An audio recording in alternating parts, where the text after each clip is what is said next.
Welcome everybody to Monsters and Madness, a Dungeons & Dragons podcast featuring some of the members and friends of the Hawk Cleaver Community. If you're enjoying the podcast, then please don't forget to head on over to hawkandcleaver.com, where you can find an amazing community of creators and content, including novels, short stories, comics, podcasts, and merchandise. So, without further ado, let's dive into this week's episode. Would anyone like to catch us up? Andy's the man for the job, I think.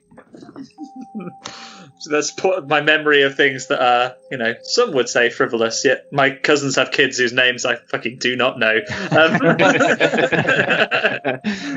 Yes, of course. So, previously on our adventure, we, having discovered some missing pets around Russellton, having already liberated it from the Goblin Scourge, we, while on a mission to gather some ingredients for some health potions, discovered a trail of bones leading into the sewer system.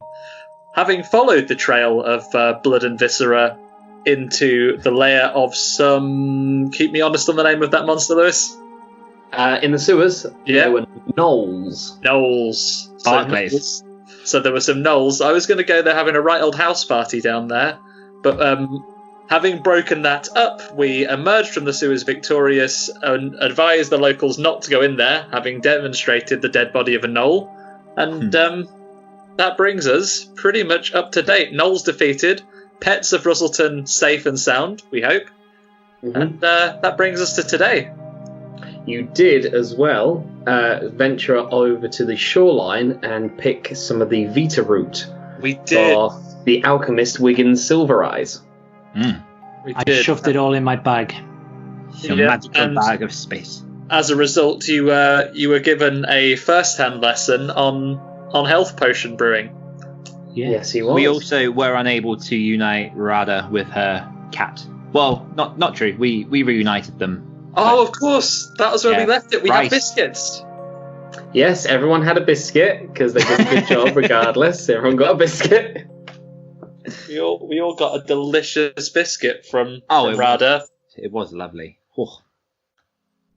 Yes, we ended. You guys returned to the Winged Horse, tucked into a nice hearty dinner, a nice hearty stew, when all of a sudden a completely naked man walked in through the door. Oh yeah, I remember. Yeah. That's where we left it up. This is my Family Guy now. You're never gonna catch me. No, okay, so he is tall, quite blondish hair, but it's all slicked back into like a nice tight ponytail. He, although naked, has quite a neat and upright posture, has a bit of a strong demeanour to himself, quite sophisticated, and looks like he would be quite suave if he had a suit on, which he doesn't. He is a little bit crazy in the eyes, and he kind of darts about a bit. He's still literally in the doorway, his hand's still on the front door of the Winged Horse, kind of looking about, and he's like, "Hi." You hear Hendrik from behind you guys at the bar. He goes like, "Oh, Jesus Christ, Merryweather, put some clothes on." And this man, who Hendrik has said is Merryweather, steps through and he's like, "I wish I could, but I can't." And he kind of starts walking in, kind of giving the occasional... There's a couple of... It's been a couple of days since you've liberated the town of goblins, so there's one or two regulars have returned. He gives them all a subtle nod with his tallywhacker hanging out and stuff. Hendrik again is like, "Mate, I'm serious." And he chucks him a rag that he's been using to clean the bar with, at least to kind of slightly cover. Almost instinctively, this Merryweather shoves his hips to the side and just dodges this cloth, which just sails past him and falls on the floor. He's like, no, thank you. And he kind of walks forward, kind of dusts off a bar stool, just gets to the bar stool, just brushes the bit of dust off of it, and just plonks onto it next to you guys. Half of you have got stew and potato on a spoon as this naked man kind of sits down next to you. Impressive package, I say. What, are you saying that to him? Yeah. Right. The spoon with the soup just falls out of my mouth, and I'm just like looking at this guy.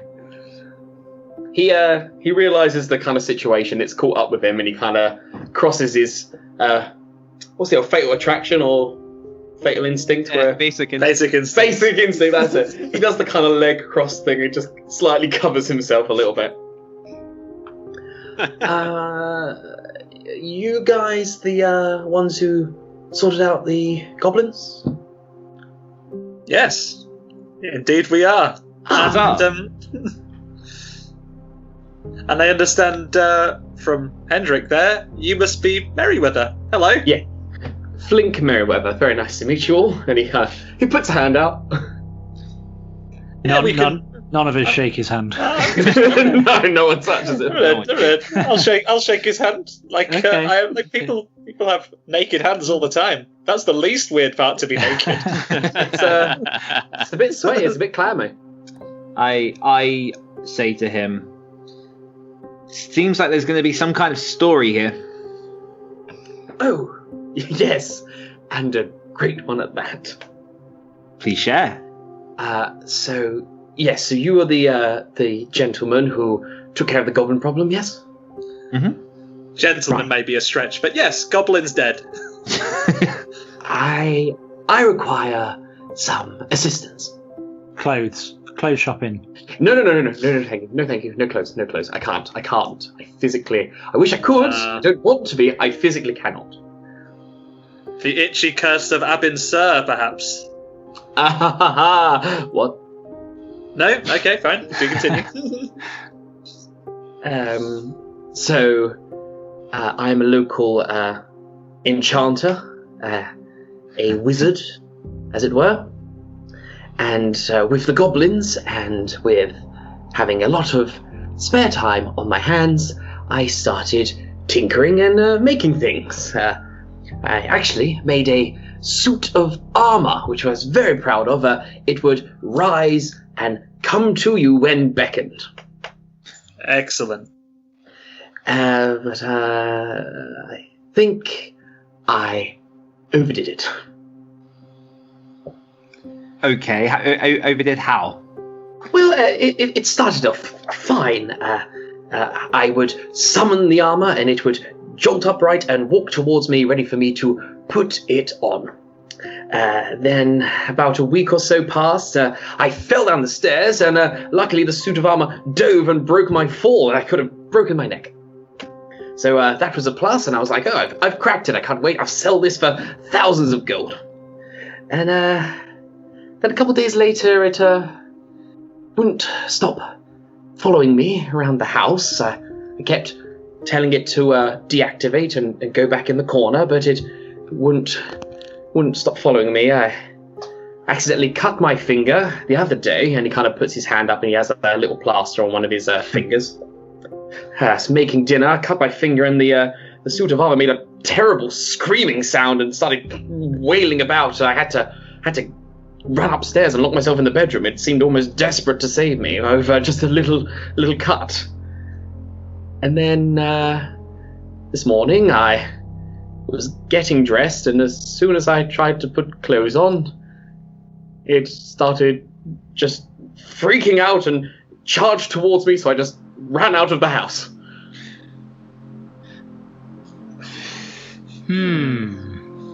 Well. So this armor is your armor? Well, I was going to make it and then sell it on. A powerful piece of arcana infused in armor, which would come to an adventurer's beck and call. With everything going back to normal soon, thanks to you guys taking out the goblins, I thought it would be only natural to start making more wares and magical items to sell on to young adventurers like yourselves. I mean, it certainly sounds like good armor. How come you don't want to wear it right now? Not really much of an armor wearer. I mean, he kind of looks you up and down a little bit, Finn. He's like, me and you are a bit more inclined if we need to ready ourselves up for battle, we can do it with just a wave of our hands. Okay. I could make more profit out of it and more use out of it by selling it. Okay. So the enchantments you used, does the armor have any sentience to it? Is it aware of it, or is it simply following instructions?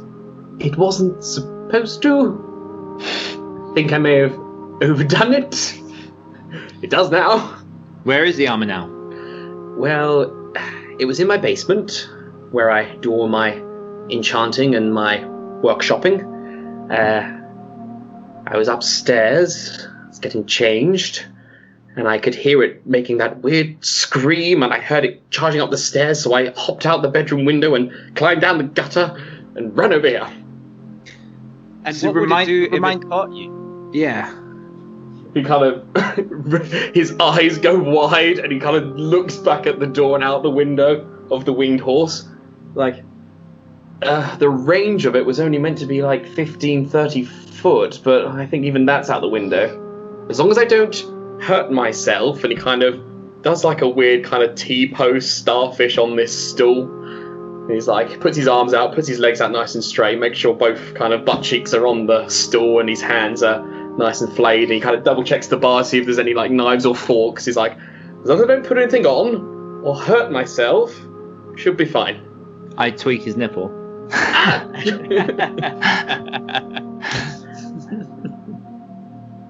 He kind of goes silent. He just holds the nipple. Like, the colour is draining from his face right now. We all wait for a second and then Oh, say, what have you done? I guess it's out of range. If it hasn't come after you've given him a little tweak, you're out of range, you're safe. I knew it was full of shit. Link, you're alright. Believe me. If this armor now bursts through this like the legendary Kool-Aid Man, then we shall be in a right spot of honor. Kool-Aid Man. So, what can we do to help you with this? What does help look like to you, sir? Do you want the armor destroyed, just simply deactivated? Yes. I tried to disenchant it. I've tried to remove the enchantments that I've bestowed upon it, but it seems to be getting stronger and stronger. It seems to have some kind of escalation to it. What's the armor made of? It's just a normal armor. It is steel plate. Okay. I mean, please, for all means, smash it to bits. But if there's any bit of it left that you want, you can have it. And when it comes for you, does it kind of just fly around almost like a magic carpet? Yes, it has like a big circle in the center which glows in beautiful blue hue, and it is a red and gold trim. Is it made of iron? No, it is steel, man. Now, Stillman. guys, as much as I usually like destroying things, guys, kind of want this. If we can trap it in Finn's bag, we might be onto something. Finn's bag is a backpack. In that sense, you could. It would be very tricky. It'd be very difficult, but you could smash these things to bits, slowly remove pieces. Like if you could lock their head off or the helmet off, like rip one of the gauntlets, the arms, maybe one of the pauldrons, and slowly start putting it in the bag piece by piece. You wouldn't be able to like Scooby-Doo, like a big flat potato sack, this kind of thing. You saw through my plan. Okay. Yeah, we're not Scooby-Doo trapping this armor. We could just hide in the backpack and like sneak around. It's like, Well, I was going to Tricky suggest we back. put Flink in the backpack and draw him in. A silly suggestion. I love it. You guys know with Finn's arcana nature and having the backpack for a while, the backpack is a interdimensional space inside of it, where you do, if at a pinch, have about 10 minutes of air. interesting. Okay. So, How about this? Iron Man origin story. Yes. We just need to capture it and get in it, and then we can fly around. Sounds good. Before we jump into that, I do want to ask Flink a question, if I may. It's slightly off topic. Are you able, or are you familiar with a family known as the Oaks and their woven goods store? Wow, fucking way. And after he answers that, I want to ask Flink about the plumbing. That's written down on my fucking bit of scrap paper over here. Double check D&D toilets. I just feel it's very... There's an open loop here, and I want to know where they've gone, because I'm very unsatisfied. I want a scarf! Flink Merriweather has never met anyone named Oak. Fuck. Is there such a thing as the Yellow Pages? There are spells where you can magically send telepathic messages to people over great distances. Where might I find them? You do need to know them beforehand, though. Okay. You've just got a new goal of something you're going to learn. Refrax. Yes. I believe bards can learn the sending spell. Just so you can have like a pen friend correspondence with this couple. Let's do. Okay, so tell us where you live, Flink, and are you happy to lead us the way, or are you now too terrified to go near your suit? Good question. He kind of looks at his slightly red, tender nipple, and again hesitantly looks out the window, and he's like, I will follow you.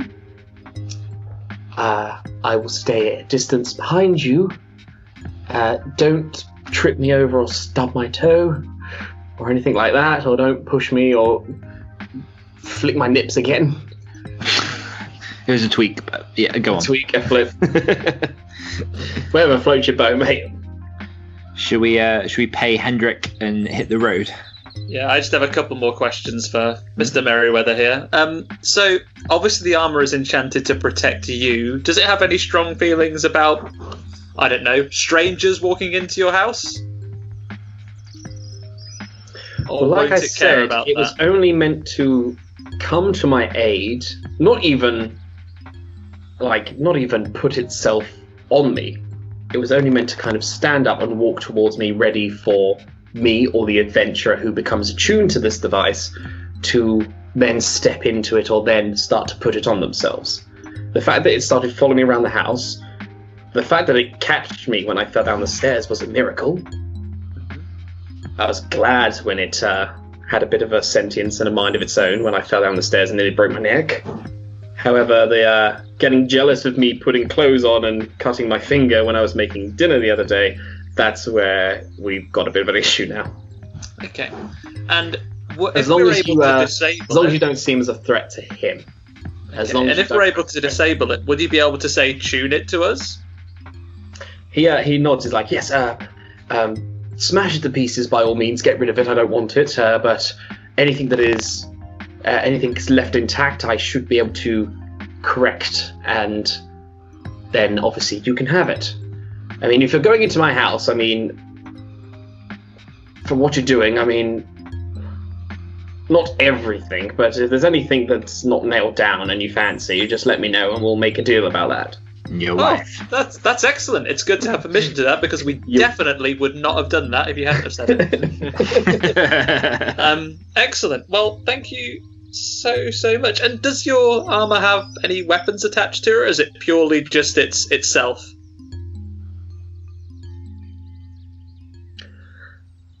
The colour from his face has not returned. He's still a little bit kind of scared and perplexed about this thing. He has, well, not intentionally, not originally, but... Let's come on, Mr. Merriweather. Real talk. How many swords are in the house? Roll a persuasion.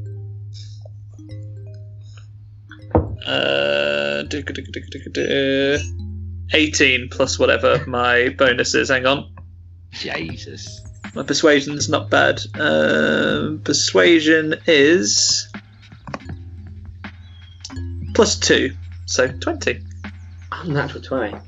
Again, he does the leg crossy thing. He kind of looks down. He's a little bit embarrassed. About 3 or 4. Okay. It's good we can be honest about this type of thing. But it only has 2 hands, right? And I was working on a flying carpet as well. We definitely I don't want know. that. I don't know if that'll work anymore. It might. Well, it's good to know that. Is there anything else that you might want to mention incidentally offhand, just in case it comes up? Well, with that 20, yeah, I think with that unnatural 20, definitely. He's like, I'm just going to keep leaning in. And then. Well, like I said, if you do this for me and you save me from my own suit of armor, don't take anything because I have magically arcaned and entrapped devices to prevent thievery, but keep a note on things, and if there's anything you fancy, we can then barter it, but don't grab it off the wall because it might kill you. Okay, so things that aren't nailed down we can take. Things that are nailed down we make a list of. Just make a general list, don't take anything, just in case it's magically enchanted. Okay, Uriprex, you have paper and pen, right? I do. Get a nice fresh sheet. Because we're Wait, taking the law. I want to get the sound effect. There we go. Uriprex skins through his little parchments and little journal he's got. He finds the one page that doesn't have a dirty limerick on it and rips it off. And there was no lady from Hunt. As you were. Wow, okay, yep, great. Well, What's guys, my- I think we should storm into this. I think we should go for it. Let's do just it. go in, see what happens. Go team. See if we can get some better rolls, eh, folks? A lovely adventure begins yet again. Huzzah! Okay, so Flink Merriweather lives in Russellton. He, again, keeping very good 10-15 foot away from you guys, and very consciously keeping an eye on the ground, making sure he doesn't accidentally step on a pebble or a bit of sharp something or get a splinter. He is almost starfishing, waddling from side to side, being very cautious not to step on anything or not to accidentally trip over. I'm gonna roll for him just to see if he accidentally falls over, because that'd be fun. No, we're good. He's fine. It's fine. Good old Flink. Good old Flink Merriweather. It takes a little while. He lives quite near the shoreline, quite the slightly bigger, slightly nicer houses. Similar kind of design to Rada's, one of the nicer, fancier houses. One, maybe 2 stories. It's nice around here, isn't it, guys? Although he said that he is a local enchanter and wizard who obviously makes magical enchanted items and sells them onto adventurers, he doesn't seem to have a house with a shop at the bottom of it. And he does tell you that obviously he doesn't want everybody coming to him all wanting magical swords and armor and stuff. He's more of a hobby, and then he goes to the adventurers and puts his magical items out on market days and stuff. He doesn't want to make a huge business out of it and a huge fuss about it. Fair enough. Each to his own. All right. He gets to a good 30 foot from his front door and stops dead. He doesn't go any further.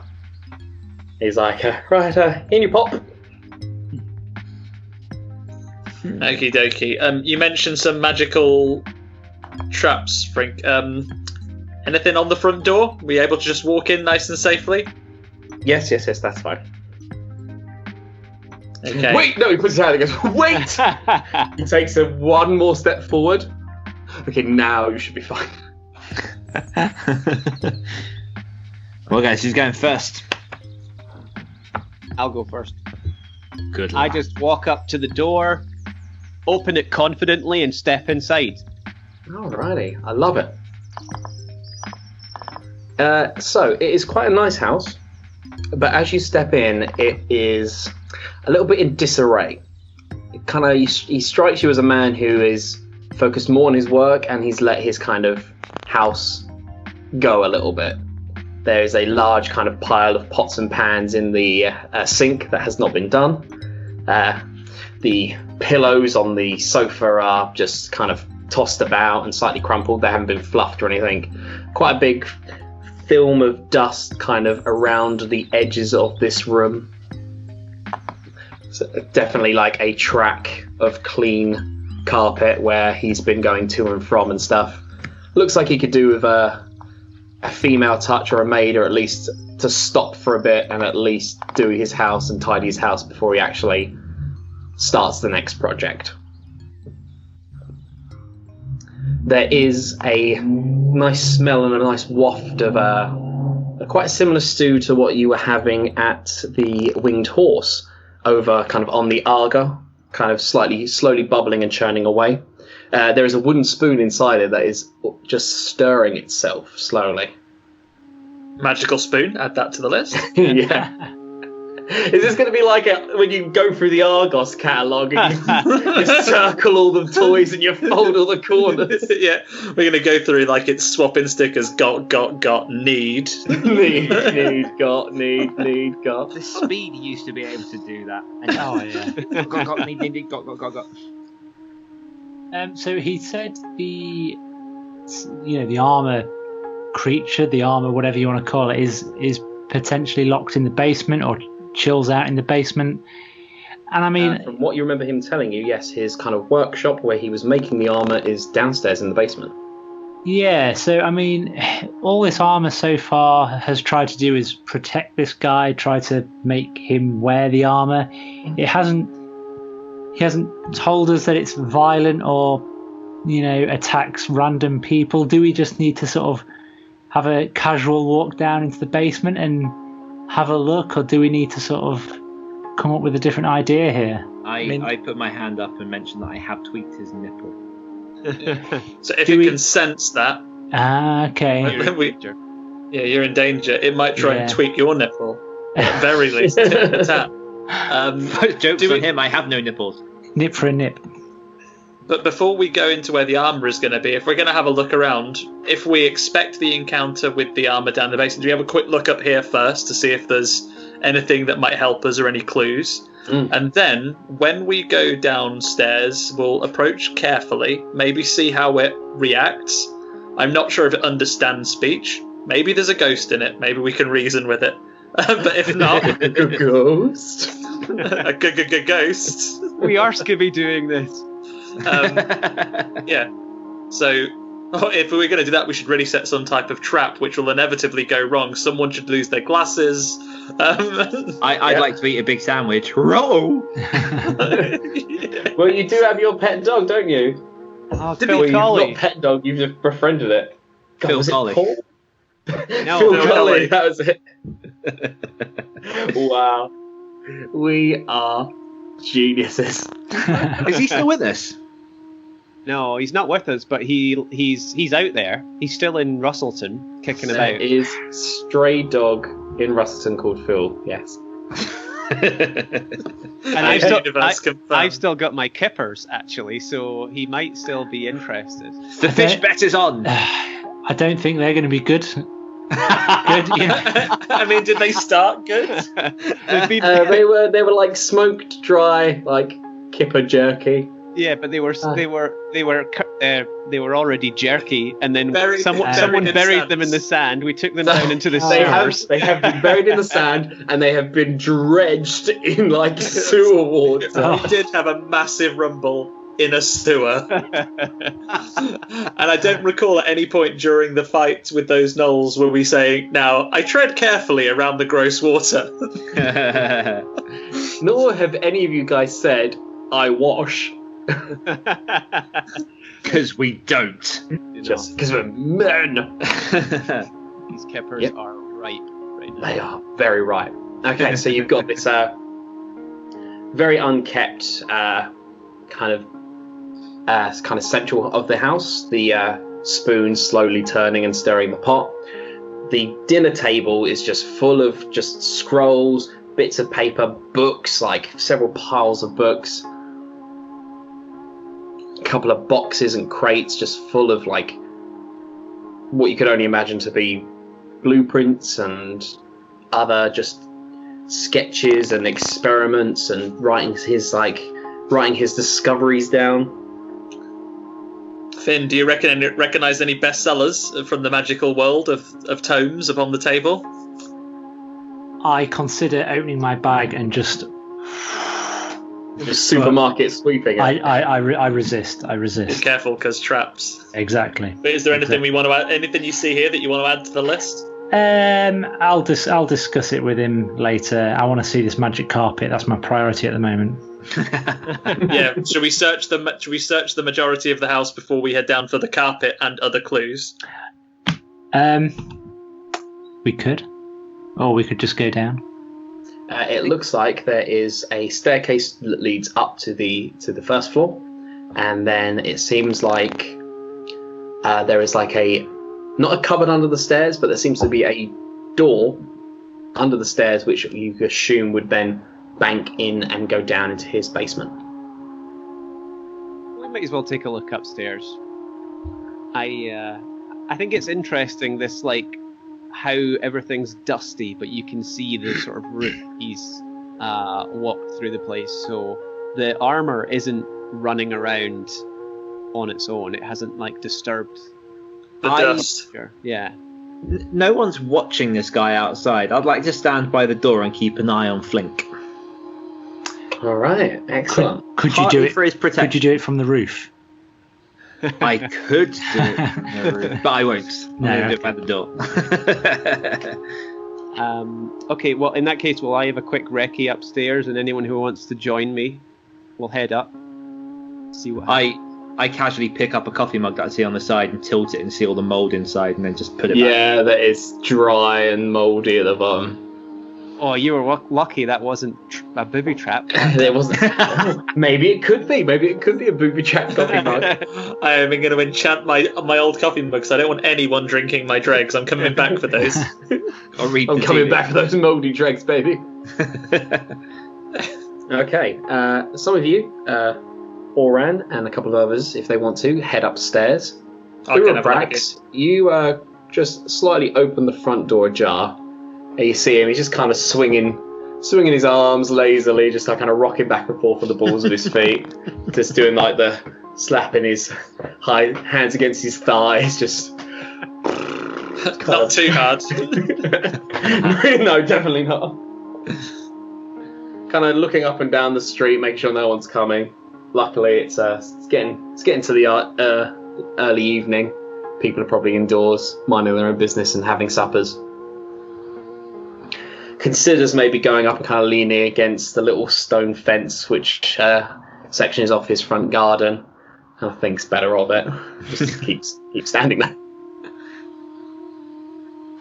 All right, Uraprax, upstairs.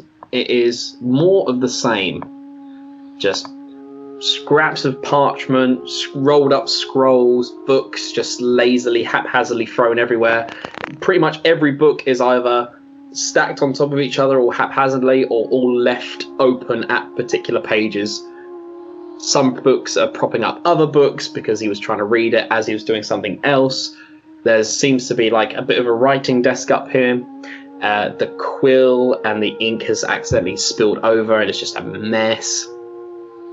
The bed is unkept. You can imagine once he's finished all his crazy mad scientisty not evil wizardy, sorry. Whoops.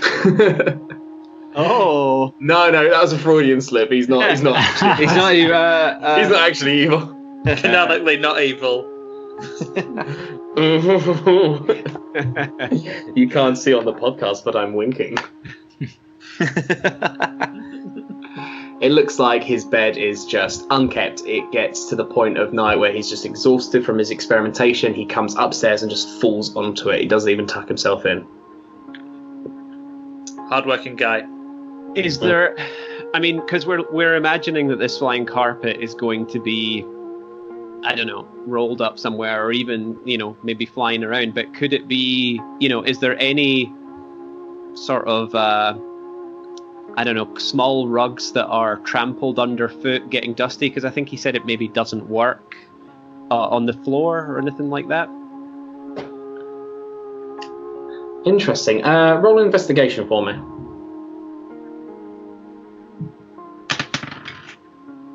Oh, it's not good, guys. 2. 2.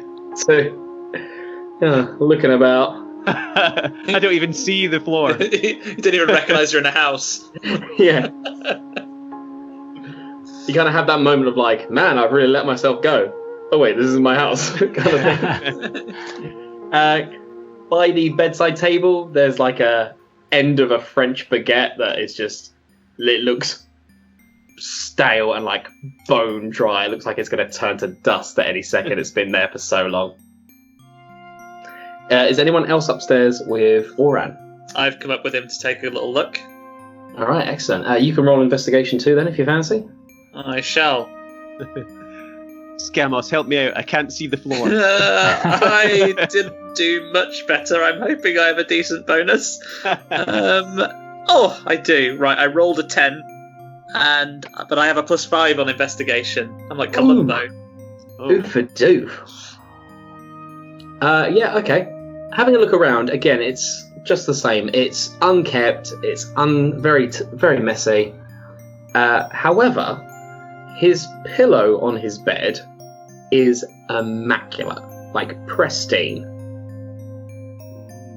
like fresh from IKEA, out of the packet, and all the air's gone back into it and it's fluffed back up.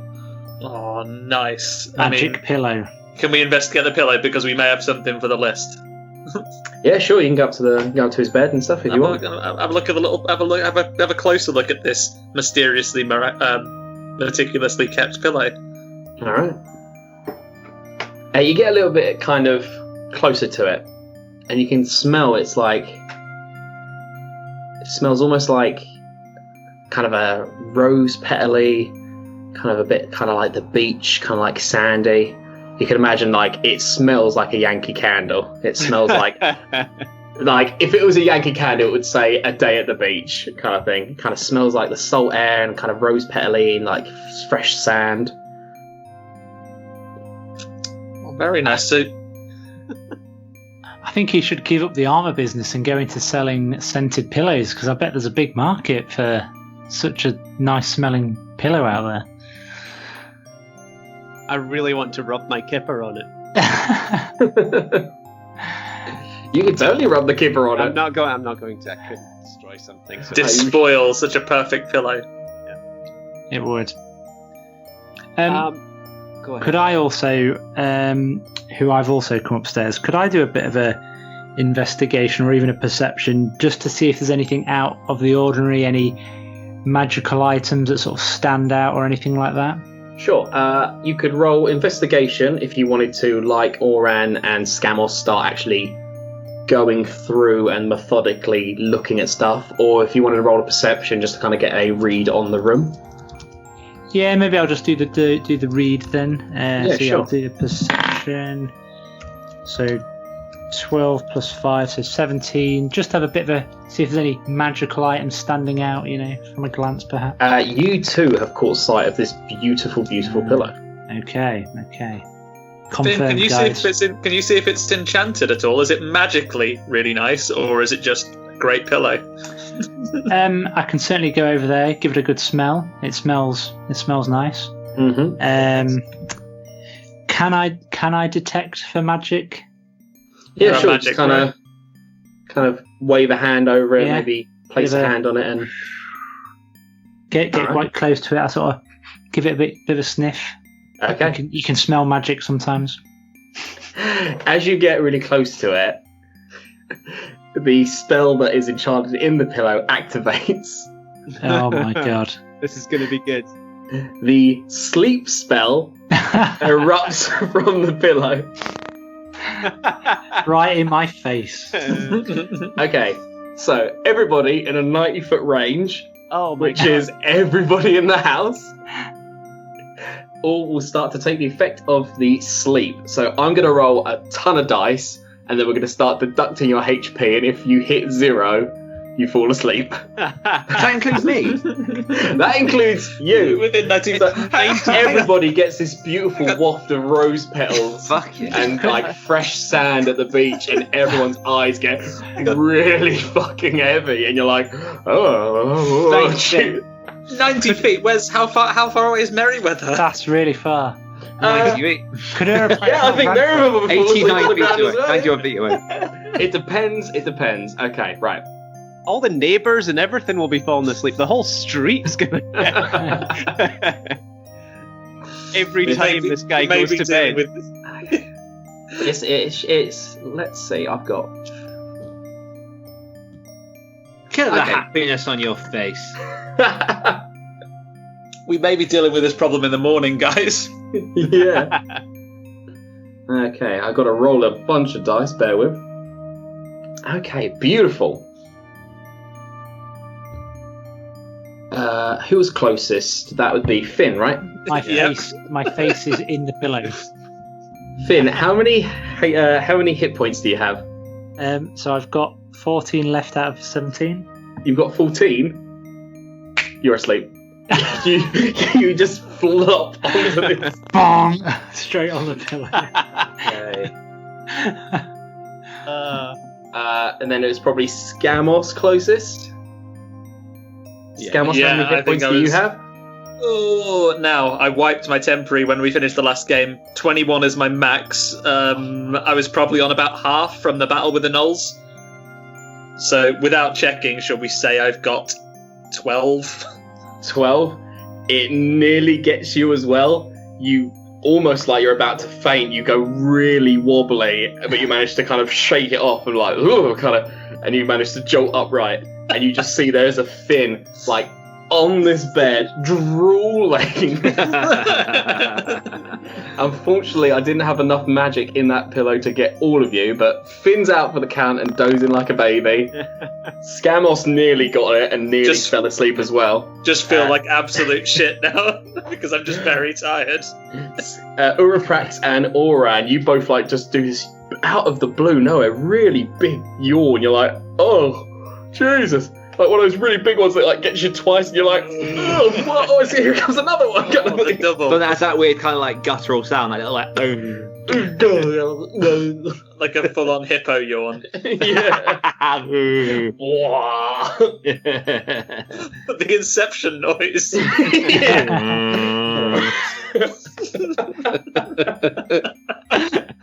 Maybe that's the sound the pillow makes when it goes off. A somehow soothing.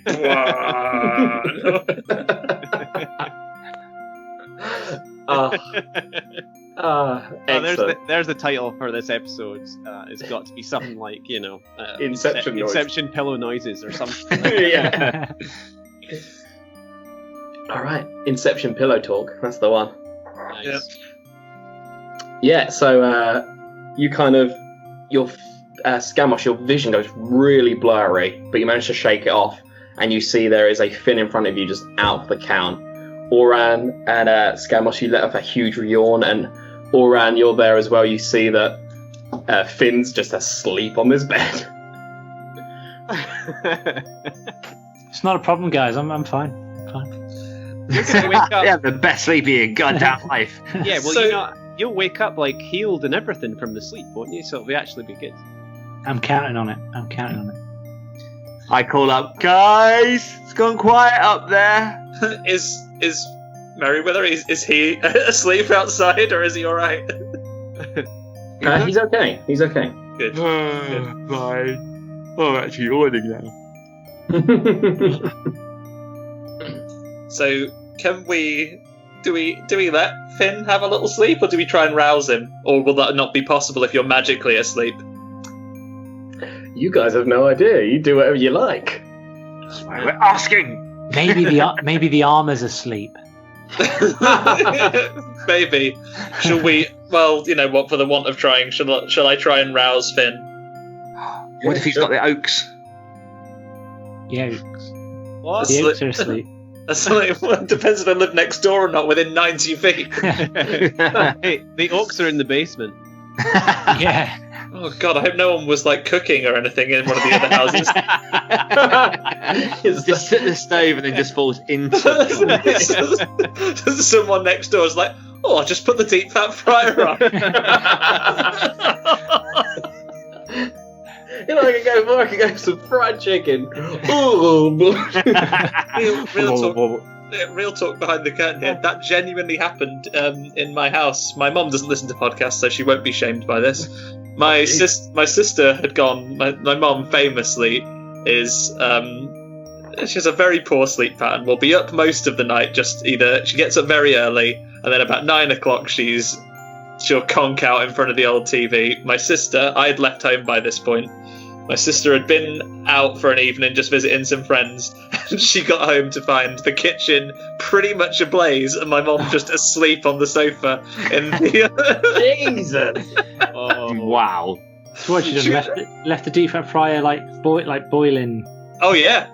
Yeah. Oh my god. Yeah, classic chip pan fire like in the 80s. Wow. Pretty sure it didn't happen anymore, but no, this was like 2008. Jesus. But yeah, everyone is fine.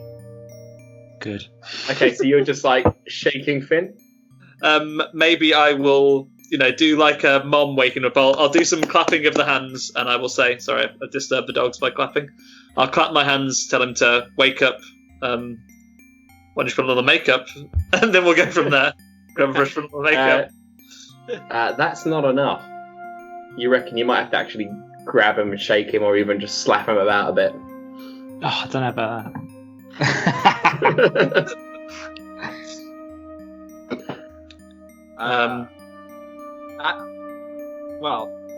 that.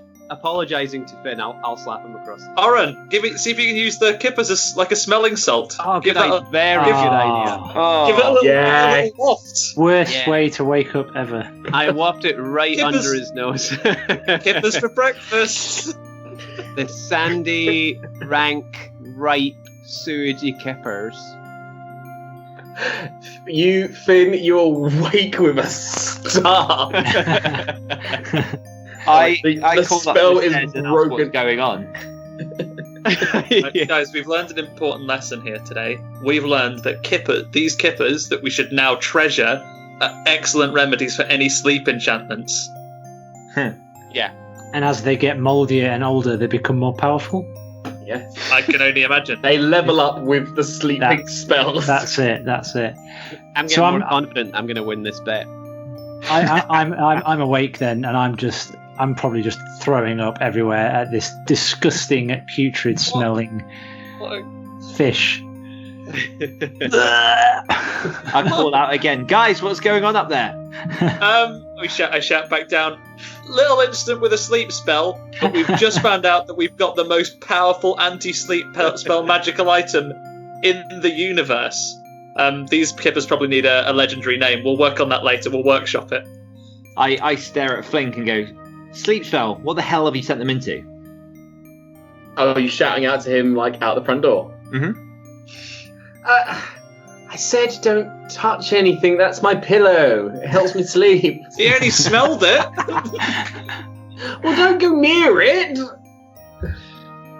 Well, fine. We won't I again. said don't touch it. Didn't he? Must have got really close to it. He didn't say. I'm now leaning out the front bedroom window. He never specifically said not to smell a pillow. Why are you smelling pillows? Well, I didn't do it. I was. Is there anything else that we should not only touch but not smell, look at, funny, taste? We have just walked into this guy's house and started sniffing his bed. Anyway, while I'm here, what colour is the magic carpet? Don't sniff it. What colour is it? It's blue and purple. Oh, blue and purple. Very good. Excellent. Well, I think that's all for now. I hope it doesn't get cold out. It won't be long. I'm crying. You alright?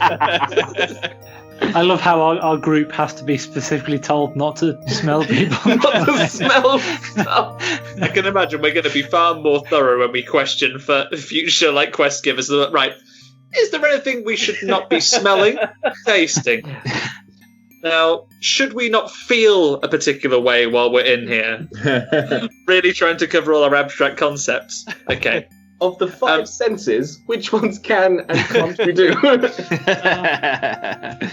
Right. Before we go back downstairs, is there anything of interest on the desk where he's been writing? I saw the quill was just aside, right? Sniff it. I won't touch it. I'm going to look with my eyes. I'm not an idiot. Totally I'm going to lick off, the I quill. can't stop. Oh, You got this. You Sniff got this, the Oren. quill.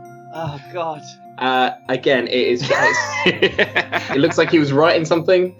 He's accidentally had maybe, you assume, a piece inspiration, and he's been inspired to oh my god, that's the key, that's the thing I need to do. And he's got up from the desk and run down to the lab, and the ink well and the ink pot and the quill had just knocked over, and it's just dry, a big puddle of dried solid black ink. So the papers are spoiled. Quite a few of them are, the central ones in the middle of this desk. All the other books and scrolls and pieces of paper scattered about the place are still intact. Okay, is there anything, we have a quick read, is there anything catch our attention to have a read at here that we can read that isn't ruined? Excellent. Roll, probably investigation again. That +5 is going to come in handy if I don't roll poorly, which I've rolled reasonably poorly. So I rolled a 7. In total, 7 + 5. Yeah, I've rolled 7, then +5, sorry. Alrighty. A lot of it doesn't really make any sense. Too bad. It seems like recipes for meals that you've never heard of nor would ever eat. Random ingredients, random things that he has to do.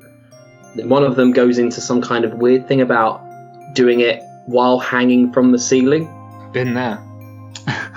And then he's got from what's not covered in ink, he has sketched out how he could buy a chain and manacles from a blacksmith and then attach it to one of the rafters, because apparently he needs to do this spell or this enchantment while hanging upside down, kind of thing. And he's started to go into the details and start to plan how he's going to make these ankle cuffs for him to hang upside down and still do his work. I've got a pretty good idea of what he's into. Yeah, if we go down to this basement, it's a sex dungeon. It's going to take more than magical armor and carpets to pay us off for what we're going to see. I was going to say, why do you think he was naked? I'm surprised this wasn't your first guess. Right. Wait a minute, guys. Wait a minute. We've been approached by a naked man who has convinced us to go into his basement. And we sniffed his bedding. And we've sniffed his pillows. I mean, and he has a chloroform pillow, yeah. A chloroform pillow. Look, if it turns out that this has happened, I imagine in this world as well, cancel culture is rife. As long as we will speak out about this, and he will never work in this town again. Will ruin his career. Yeah, and rightly so. Time's up, fuckers. Anyway, so so we'll if there's nothing else to be gained from the bedroom, unless anyone else wants to look at anything, shall we shake ourselves? Shake off the thing, the chloroform pillow effect, and head down to investigate a little further. On the way downstairs, I just angrily pick up the pillow and just throw it in the pile of sticks and say, "Fuck the pillow." You touched the pillow? Uh-oh. At a distance. You know what? I'll be kind. This pillow is enchanted with one sleep spell which resets every morning, let's say. Very good, very good. So it is, although still smells nice, it does not make you feel drowsy in any way the second time you touch the pillow. You just throw it on the floor, you just put it in the backpack, what you doing? Throw it in the pile of sick, just to Wreck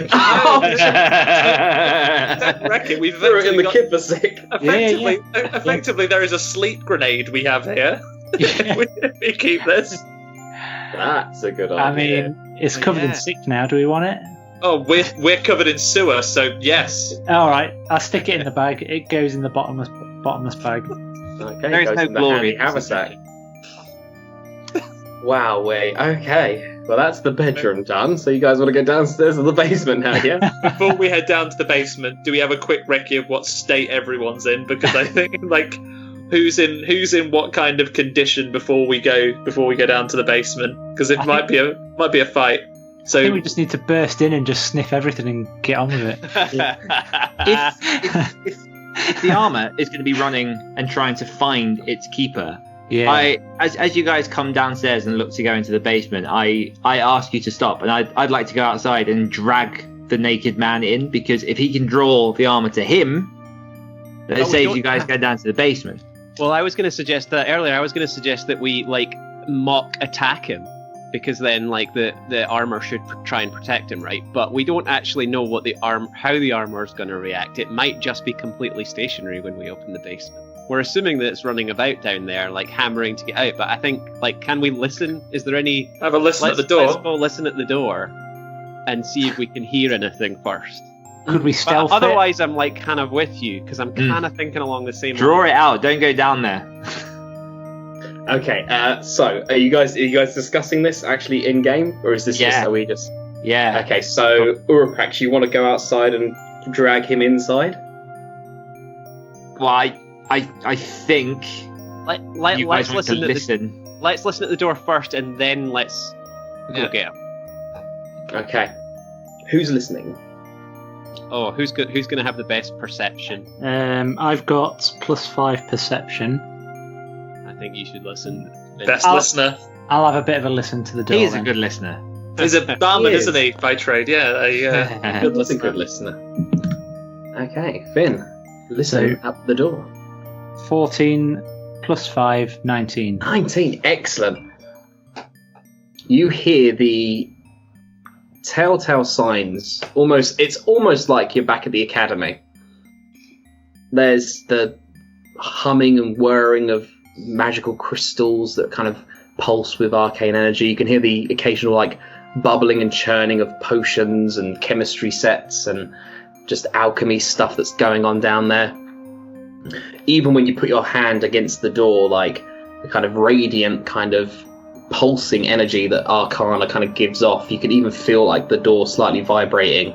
Kind of reminds you of like one of your favorited and one of your preferred professors back at the academy. His room, almost everything had a slight kind of thrum to it, because there was just so much Arcana in there. But apart from like the mad evil scientist laboratory bubbling and churning and humming and glowing and pulsing, you can't hear like a suit of armor clunking around in a circle, essentially. I don't know, guys. I don't know. I want to try my way. Let's do it.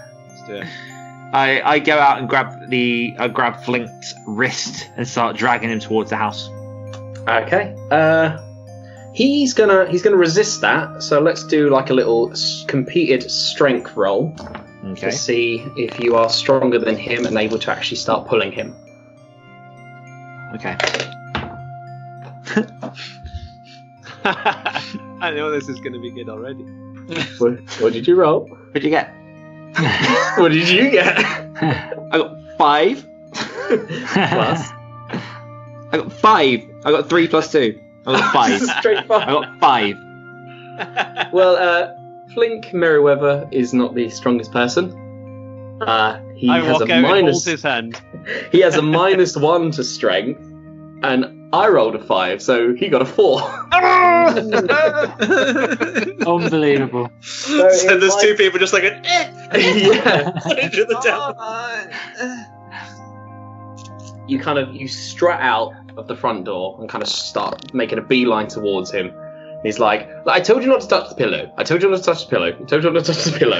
You kind of grab him by the wrist and start pulling him into the house. He's like, no, don't pull me in. Don't pull me in here. And then you hear it. It comes echoing from down the alleyway, like down the street. This horrible, just kind of like a writhing scream, but very metallic-y. Like, again, he goes white in the face and he kind of looks down the road. He's like, oh, no, kind of thing. You see just a suit of armor, completely empty. It doesn't seem to even have like some kind of magical glowing body inside of it. It is just armor that has a mind of its own. And it is just charging towards Flink. Get him inside. As it starts charging towards you, you can see it. It's getting closer and closer. And it's just charging towards you, like just full on sprint. Doesn't seem to be tiring or faulting because it is just magic and metal. It draws a sword, and as it draws the sword, it lets go, and this sword starts kind of spinning and orbiting around the armor, and it lets out this horrible like as it's running towards you. Everybody roll initiative.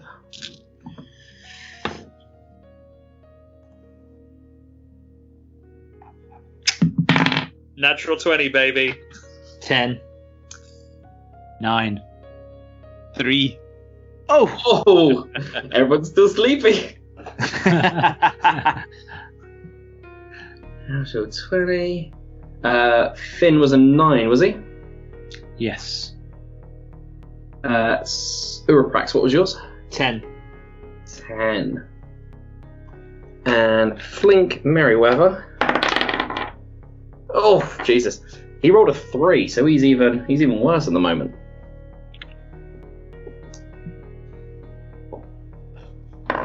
Okay.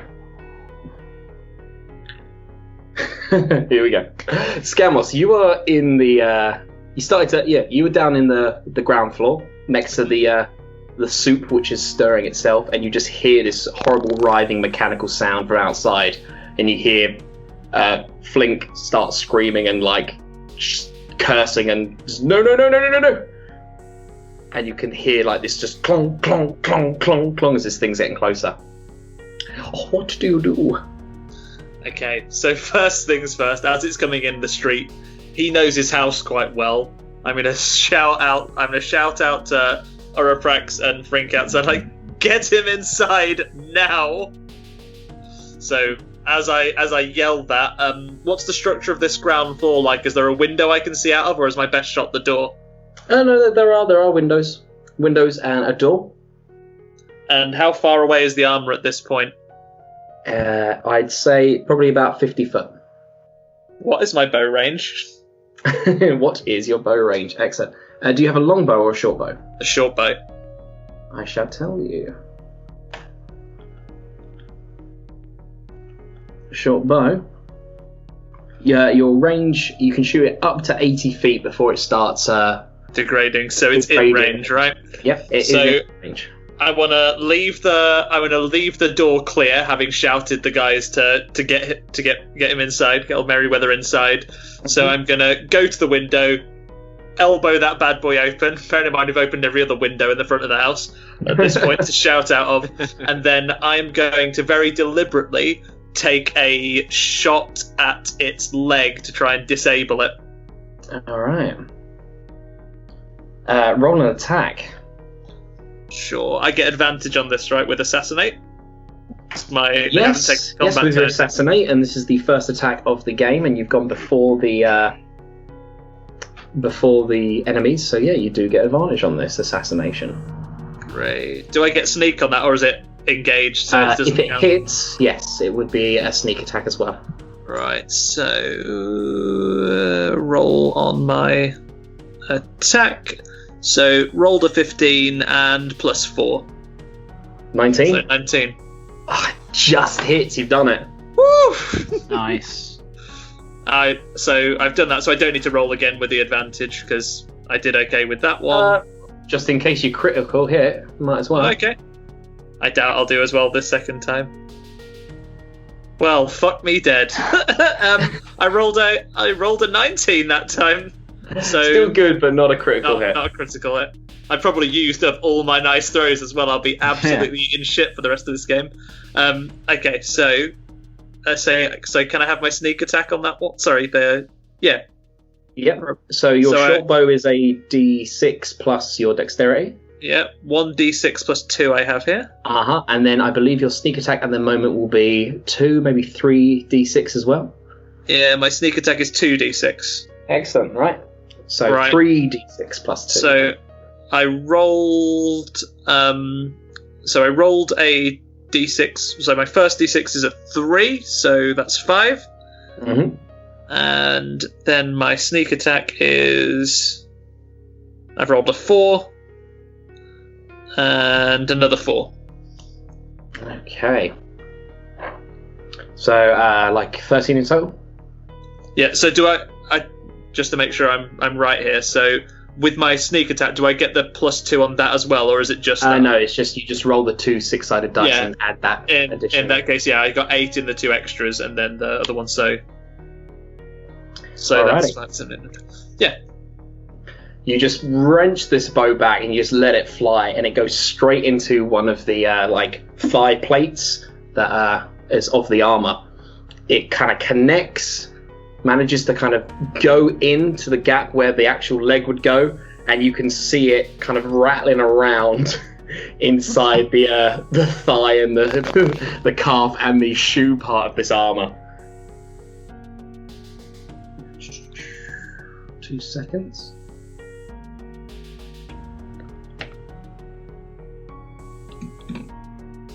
Alrighty.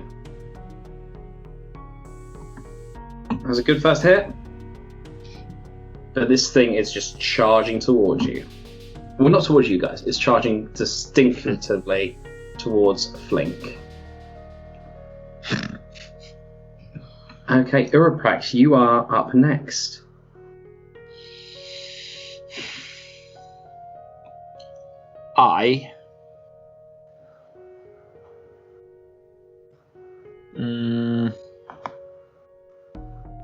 I'm going to go for something pretty ballsy that's probably going to fail.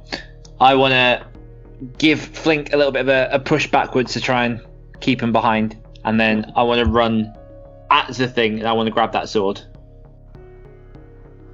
You want to grab the sword? I want to grab the sword. Screaming, there can be only one, I hope. Okay, so you guys are out in the front of the house. It is running towards you guys. It's still about 50 foot away, so you wouldn't be able to close the gap. You would be able to close the gap, but it would take your action and your movement, so you wouldn't then be able to grab that sword. In that case, I shall start off with a shatter. Nice. Knew the shatter was coming out. Shatter is coming out. I need to roll a... I don't have much in the way of long range, though. Shatter's served us so well. Don't jinx it. In the past.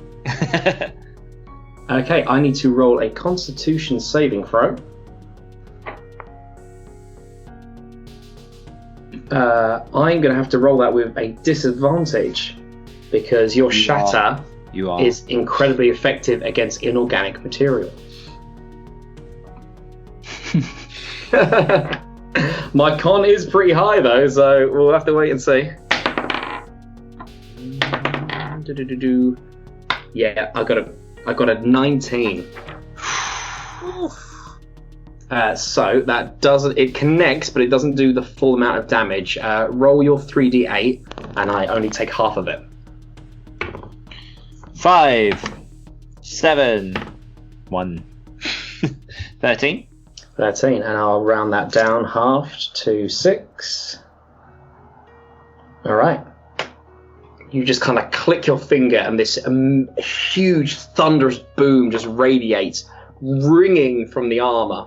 The armor almost vibrates with it, and it lets out this horrible, like, the bells kind of thing. I hope Phil Colley isn't nearby, because that'll affect him too. Yeah, you can hear the dog barking. Meanwhile, after that huge boom, now once again we've all got tinnitus. Everyone sounds like the teacher from Charlie Brown. Everyone's like,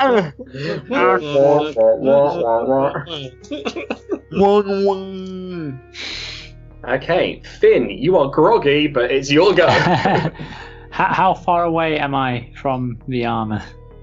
If you were to take up arms in one of the windows, like Scamos is doing, it's about 50 foot away.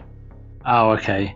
I did have an idea, but I would have to be very close to the armor, which probably wouldn't be good for me. Just tell it you love it. Oh, fortune favours the bold. Well, if I was to run to the armor, would that be my move over? Yes. Yeah. As a half elf, I think you've only got like a 30-foot speed, so you wouldn't be able to get the whole way there.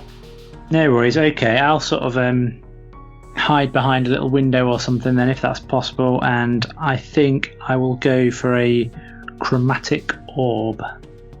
Excellent. Throw that orb. So it's a 1d20, I believe. Yep, so you'll roll your 20-sided dice to see if it connects. 19. Oh, yeah, it does. Perfect. Okay, and with your chromatic orb, you get to choose the effect. So it could be fire, ice, acid, thunder, lightning.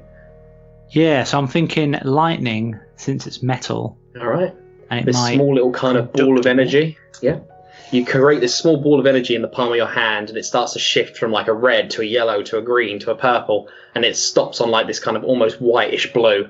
You huck it out, just soars into the air, collides with this armor, and just like electric just shoots all the way over it.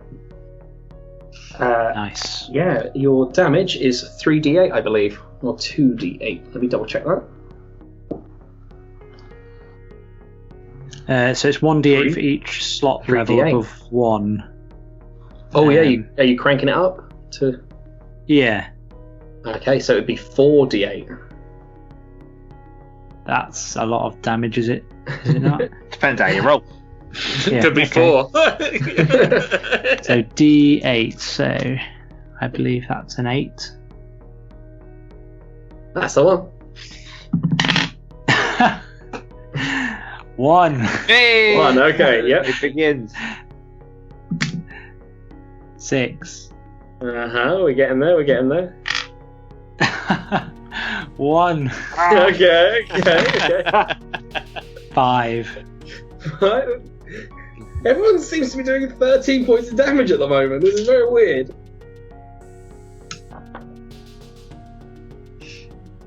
Alright. This armour takes all that.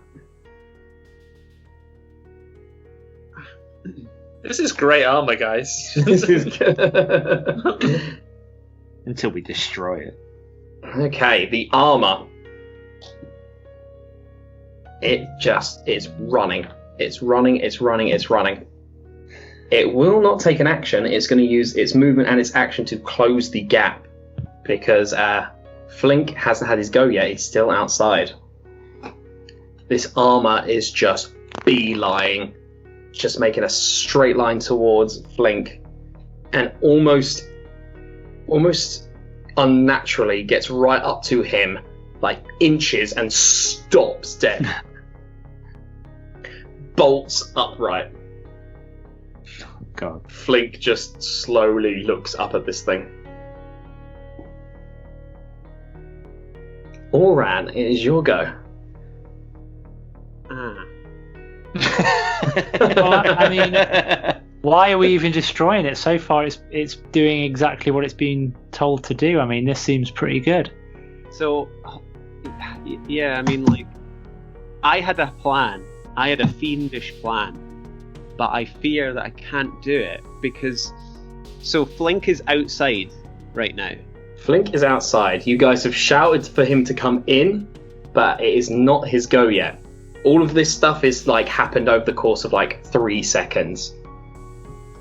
I'll tell you guys what my plan was, and maybe we can orchestrate it together. I don't know if we're talking in-game or out-game, and whether or not the armor hear this. I mean, if you want to start discussing stuff in Get Battle, it would be slightly metagamey. Yeah, okay. Yeah, we're probably not allowed. You're gonna have to make a call. You could do your action, and then as I would allow, like as a minor action, for you to shout to the group of like, "We need to capture it. We need to run. Let's wait and see what happens," kind of thing. But Okay. the time for planning is over. Now is the time for action. Yeah, I'm sort of like unsure whether to attack it or not. Is this a good idea? It hasn't attacked Flink yet. This is what I'm thinking as well.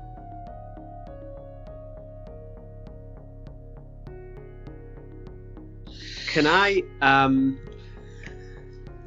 if I was to use, oh no, I think it would send. If I was to use Thunder Wave, it would send everyone back, wouldn't it?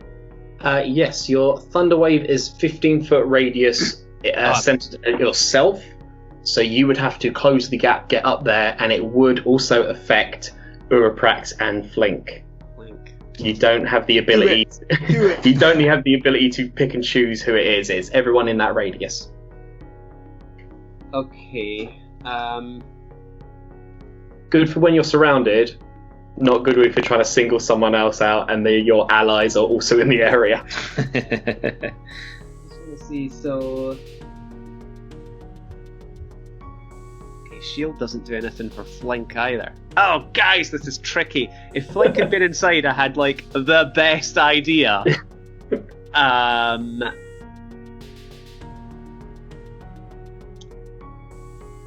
Maybe What are you doing, Aura? Maybe you could get in the armor.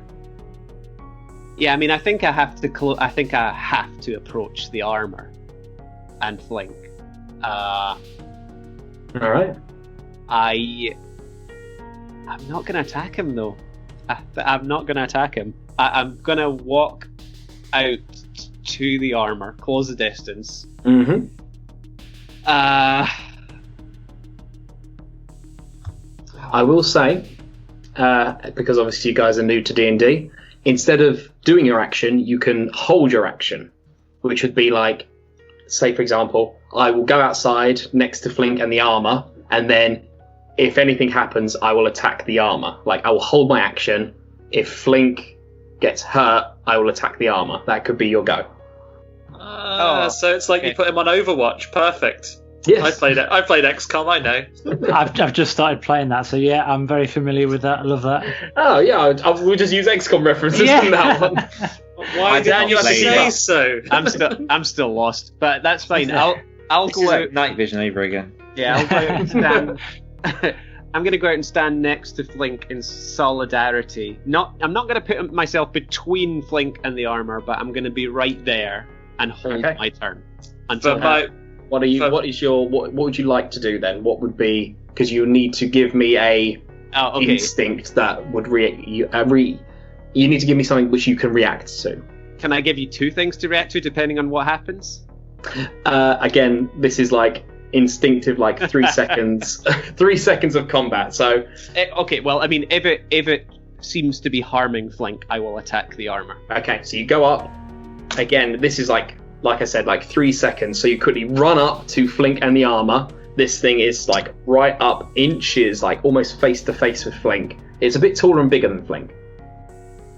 But you run up and you're just there ready. If anything bad happens, you're going to just swing with a hammer. For the sake of drama, Aaron, do you say anything at this point as you approach? Maybe a pithy one-liner? No. It's like Age of Ultron, where like Thor's just there like, wait, don't do anything just yet. Alright. The magical flying sword, which is like satelliting around the armor. It will...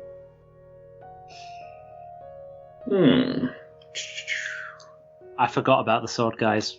I remembered there was a sword, but I didn't consider that it had its own sentience. Stupid possessed ghost armor. This sword is going to slash out at Uraprax. Of course he is. Of course he is. Of course he is. Well, hold on, it hasn't slashed out at me. So it's only attacking who attacked it. Oh, it ain't great though. Does a 7 hit you, Uraprax? Piss off. Okay. You don't even... at first you just think it's kind of just doing its weird satellite orbity thing. You kind of almost have to like instinctively dodge out of the way. You're not sure if it hit you or if it went for a slash at you, if it's just doing its weird spinny thing. And we dance. Hope he grabs it. Blink is terrified. He's petrified. He's unable to move. He's just looking up at this armor, white in the face, not sure what it's going to do. Use the smelling salt skipper on him. Scalmos, it's your go. So he's paralysed with fear, is he? Mm-hmm. Okay. This random suit of armor has Five Nights at Freddy run up to him and got right up in his grill. Okay, I guess you would be a little bit spooked. Yeah, just a smidge. Just a smidge. Well, you I'll know make what? a note. Light spookage. Yeah, maximum spookage. So it's just myself and Finn left in the house now, right? At the various windows peeping out. You guys are, in the house manning the windows.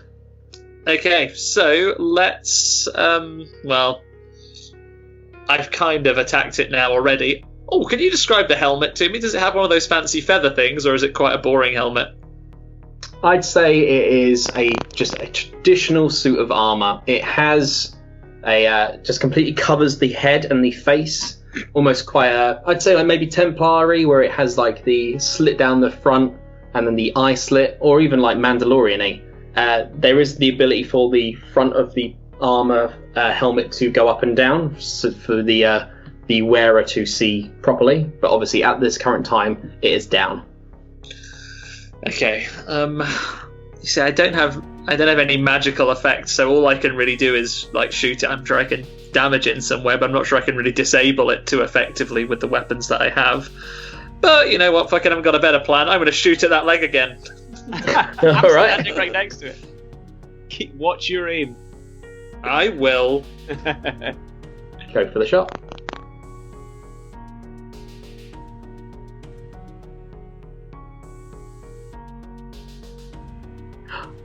I have an 18.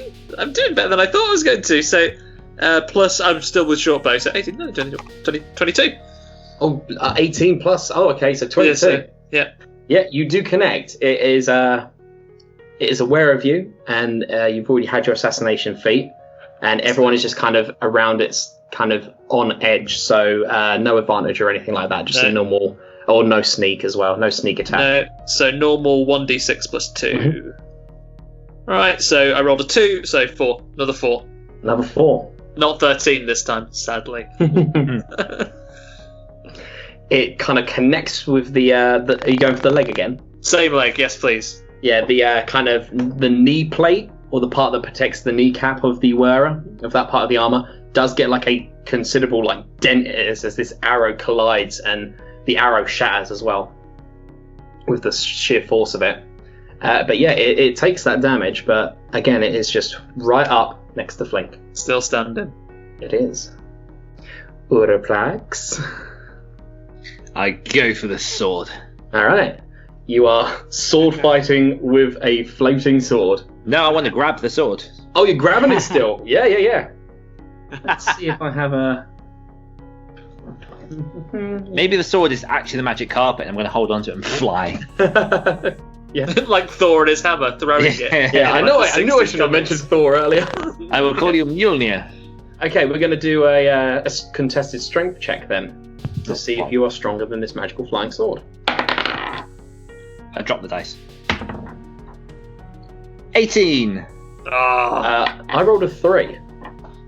So, almost like a kid trying to get in on the skipping rope. You kind of let it pass a couple of times. And you grab it. It kind of goes a little bit wild and is like trying to shake out of your grip, but you do have a hand on it. You're like, ooh, kind of thing. It is trying to get away and fly away.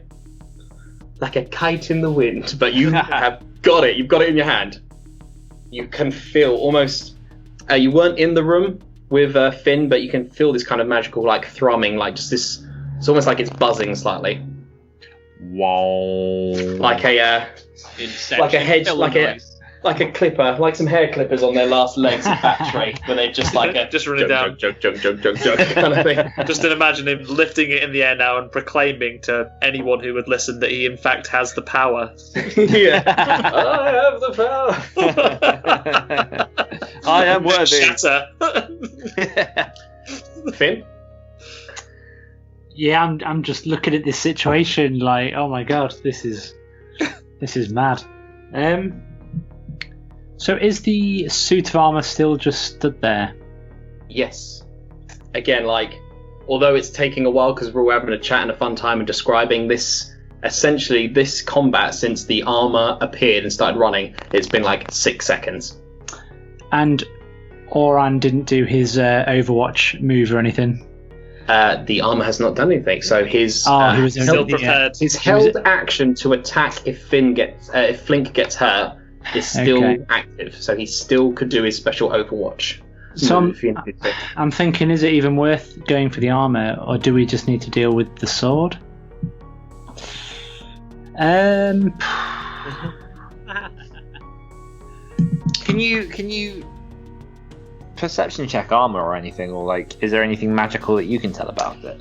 Yeah, I was thinking that. Do I have any ability to like get a read on magical items, or even communicate with them if they're able to do that? So as a sorcerer, you do have access to certain spells which could do that. You have like a detect magic, which would be a actual spell where you get the physical, anything that has a magical ability will glow and you will see the glow. Almost like magical items are highlighted. I'm not sure you've got that, but you could just do a straight Arcana for me. Just trying to glean what the hell's going on. Yeah, I feel like we know the situation. I'm just wondering if there's anything else, any other information we can get out of this armor, which it might be a bit of a wasted move. I don't think it has any intelligence or purpose, does it? I don't know, guys. Can't discuss, sadly. Yeah, okay. Okay, I'm going to do something a bit crazy. Yes! If Uraprax still has hold of the sword. Uraprax does still have hold of his sword, yeah. So, whoa! I'm thinking, is it possible to jump up and also grab the sword, because Uraprax is sort of like stabilizing it, and I want to use Shocking Grasp on it, which has some advantages if it's armor made of metal, and obviously it is like a metal sword. So I'm thinking it might have special stuff here. Roll a Arcana for me. Will do. 20. 20. Oh. Yeah. You are right in your theory. You reckon with that 20, you're right with your theory that this lightning-based spell that you have would hit and do considerable amount more damage against something metal like a sword. However, with that 20, your friend Uraprax is currently holding this lightning rod, as it were. Oh yeah, forgot about that. No. Well, maybe I need to think again. Yeah, I was gonna say. And with that natural 20, you're pretty sure that Uraprax is not lightning retardant. Okay. So, even though I do run for the sword and have this amazing moment, I suddenly have a realization that this could be very dangerous and take a step back. All right. Is it possible to redirect this towards the armor? But then again, I don't know whether I want to go for the armor. I'm not sure, guys. I don't know. Maybe maybe I'll do the Overwatch thing, which is hold my arms ready, my hands ready, and if it goes little bits of electric just kind of dance between your fingertips, between the like webbing your fingertips together. So you're holding your action, and you're also going to attack the armor if something happens. If the sword maybe leaves Uraprax and it starts aiming towards somebody else, maybe I can sort of like reach over and grab it. Okay, so perhaps. If there is you're holding your action. If there is an opening and it won't affect anybody else, and because they're not like if Uraprax lets go of the sword and you get an opening, you're going to attack the sword. That sounds good. All right, excellent. You're there. The little bits of electric just webbing between your fingers, just ready, just in case something happens. All right, it is now the armor's go. This is going to be interesting. There's just a pause, and there's just silence You can just hear the slight crackle of the electric running through Finn's fingers and just the heavy breathing of a terrified Flink. The armor just stationary, doesn't do anything. For a split second, you think it's going to be okay. And then the armor grabs Flink like bro hand, kind of grabs him by the wrist. Flink lets out a wail of pain as this gauntlet banana peels outwards and reverses itself and tries to wrap itself around Flink's hand. This thing kind of rips open, banana peely, and then the outside is trying to wrap around the inside of Flink, and you hear bones and his wrist crush as he's just screaming in pain, kind of thing. You stupid piece of metal! Okay, that activates Oran and Finn. No, not Finn, just Oran's held action. Okay, Oran, make an attack against the armor. Okay, so this would have been easy if they weren't conjoined because I've got shocking grasp as well. Yeah. But is there they're still this the action of him enveloping Flink is still they're still in separate. This fraction of a second, it's just his hand. This armor has grabbed Flink by the wrist, and now his hand is getting crushed as this gauntlet banana peels around him. Okay. They are entwined in some kind of horrible Chinese finger puzzle thing. So you reckon lightning would not be good at this time? No, I'm not gonna do that. I'm gonna take my warhammer and I want to try and take the arm of the armor off at the shoulder. Yeah, going for the pauldron, the shoulder plate. Yeah. Very good, very good. So About a swing. A big swing. So it's going to be a +5. Oh, guys, this is disastrous. Oh, come on. 7. Only 7. That's all With the +5, so Is a that 2. with your 5? Was it 2? Oh. Did you buy broken dice? I've rolled that 2 a couple of times tonight. 2 has come up a couple of times. As this happens, you just panic and just go for a swing, but this armor is lurching forwards, trying to kind of almost bear hug Flink now, and you just missed the shoulder. I think it's my turn now. It's your real turn in a second. Yes, it is now your actual go. Okay. I'm going to do the same, providing there's still enough of kind of separation. Yes, it is still just the kind of wrist and gauntlet that is kind of And horror filmy, wrapping itself around Flink's arm. Okay. Come on. 18 plus 5, 23. That hit! Hey, about a swing. But now, hold on, we've got the D8, so let's see what this does. It's 1d8 plus 3. It's 8. 5 plus 3. Excellent. Ooh. This big pauldron, this big shoulder piece of armor, buckles and dents and almost goes concave. Oh, but it's still attached. Yes, it is still attached. All right. Excellent. The flying sword will try and fly out of Uraprax's hand. So we're going to do another contested strength roll together. Uraprax. Okay. Jesus Christ. 4. I rolled a 3. It's like trying to pull him up the driveway. It's like a cartoon. It's like a bar of soap in a cartoon. You're like, whoop, whoop, whoop, whoop, kind of thing. It kind of almost slips out of your hands, but you just reach and grab it and pull it again. You're like, no. Yeah. Yes, you are currently grappling and fighting off this magical flying sword. Okay, Scamos. Okay. Oh, was that Uraprax's go as well, that they both wrestled? Uraprax has done I'm after you, bud. Oh yeah, you're. Sorry, I was the other way. I've lost track of time. So guys, I'm of quite little use here. I don't seem to be able to do that much effective damage to it. But as Grandma says, God loves a trier. So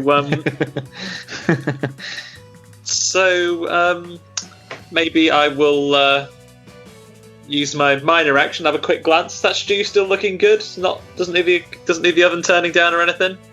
I'd say the astronomical pain that Flink must be going through. That spoon is going round and round and round and round. Oh, noted. So is sloshing everywhere. I reach You over kind of just. ponder for a minute that it might be kind of he's enchanted so it matches his heart rate. You're not sure what's going on, but this spoon is going for it. Yeah. I take note of that in case the spoon becomes ours later on, and then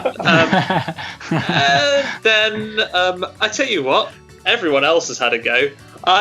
Because I'm not doing any particular damage, I'm going to go on a nice bit of Overwatch here with my bow. I'm going to keep position and keep an arrow knocked, and I'm going to be prepared to attack if the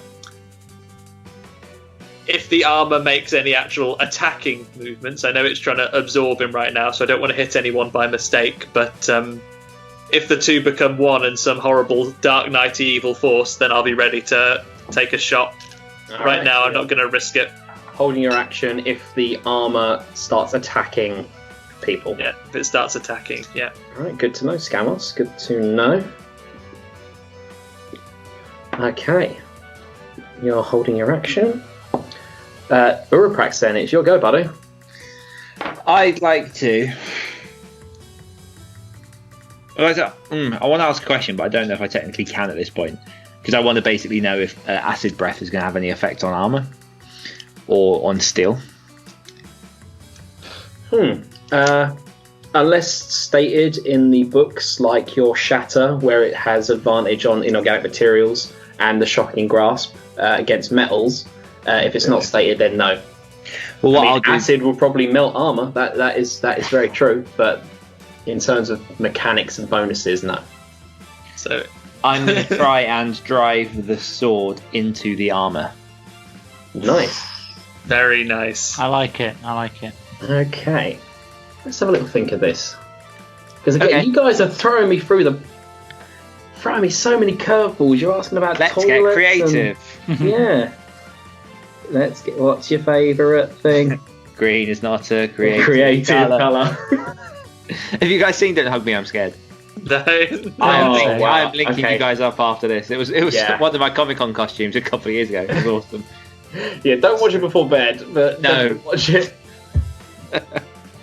Okay, you have definitely got the one up on this sword. You are definitely stronger than it. However, let me check the book. Get the book out. No, it might work in your favour. Yeah, it won't, right? Because basically it is a long sword, so I don't know if you are good at wielding. As a bard, are you good at wielding long swords? Because that will determine how good this roll is. Yes, you are. Huzzah! So this will be exactly the same as your rapier. So the same roll to see if it hits, and it's going to be a 1d8 damage plus your normal pluses. You are proficient in wielding long swords. Beautiful. 18 plus 4 makes 22.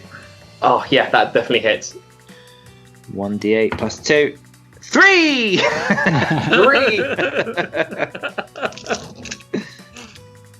Everything counts. This sword is like swaying and trying to pull away from your grasp, but you manage to kind of get a bit of leverage on it.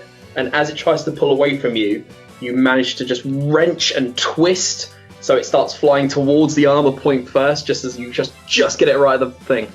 It collides and connects and kind of rattles in between where the shoulder meets the chest, and and now it's just frantically rattling about inside the armor. Like a dinner bell, you're like clang, clang, clang, clang. Okay, Finn, unfortunately your held action has not been able to take effect because Uruprax is still holding onto the armor, so that is technically gone now. Yeah, that's You fine. could then obviously do it again for your action this round. You could repeat the Overwatch. Yeah, I'm just looking at my spells, and I feel like doing any electric or fire or anything on this metal weird, stuff that is that. connected to other characters is going to have very bad outcomes. I have a dagger and I have a crossbow, which I don't see how they can be of any use, really. I mean, I suppose I could try and get the dagger and try and target it for the bit of the shoulder blade or the arm or the bit of wrist armor that's currently going for the guy trying to, cover up his hand, isn't it? Or he's trying to put himself on him, isn't he? Yeah, so you could kind of go for the, much like Uruprax is doing, where he's got the kind of gap between the shoulder and the chest. You could go for the other arm, which is currently connected to Flink, and maybe with your dagger sever that bond. I'd like to try that just to give it a go with just the basic dagger. Roll for it, bud. Okay, so 20 to see if it lands. Your 20-sided dice plus whatever you're plussing, your attack. So 16, attack is plus 2, so 18. Just misses. Right. That's it then. No good. No good. Okay, it is the armor's go.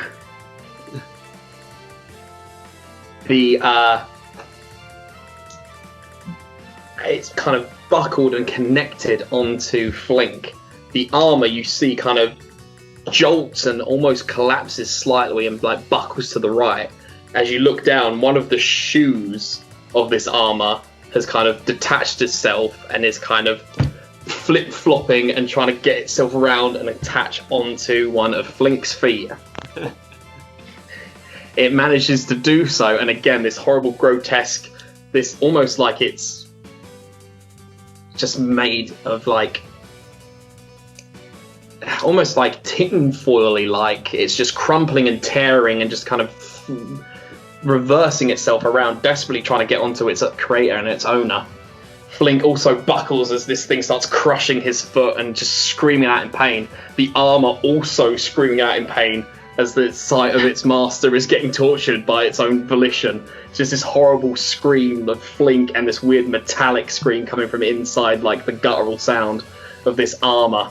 This horrible, hollow, screaming, rattling metal with this sword just inside of the chest piece as well. Bet you wish you were still asleep now, Finn. Yeah, you're there. Yeah.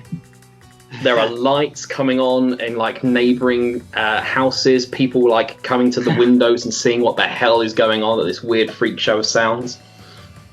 We're going to get kicked out of the town every time there's a disturbance. We're there. We solved them. Yeah, they don't blew know up that. all the toilets last time, waking up everyone, causing chip pan fires, sending people. On my next go, I'm going to quickly check that none of the surrounding houses are ablaze. Someone comes out the door. Here, I hear they were sniffing pillows. Hey, you've always been pillow sniffing. Okay, Oran, it is your go. Okay, I want to take a slightly different tack now than just hammering at this armor, and I want to kind of use a sort of, I don't know, I guess just pure strength, and I want to get round behind it because I'm assuming it's facing Flink. Yes. Face to face, towering over him. I want to kind of I want to try and rip off the helmet. So I want to try and tear off the helmet and see if that, kind of like Avengers Endgame, when everyone's everyone seems to be on a different limb right now. Yeah. I love it. And they're all trying to take it off. I thought for a moment, a vaguely, you're going to try and suplex it.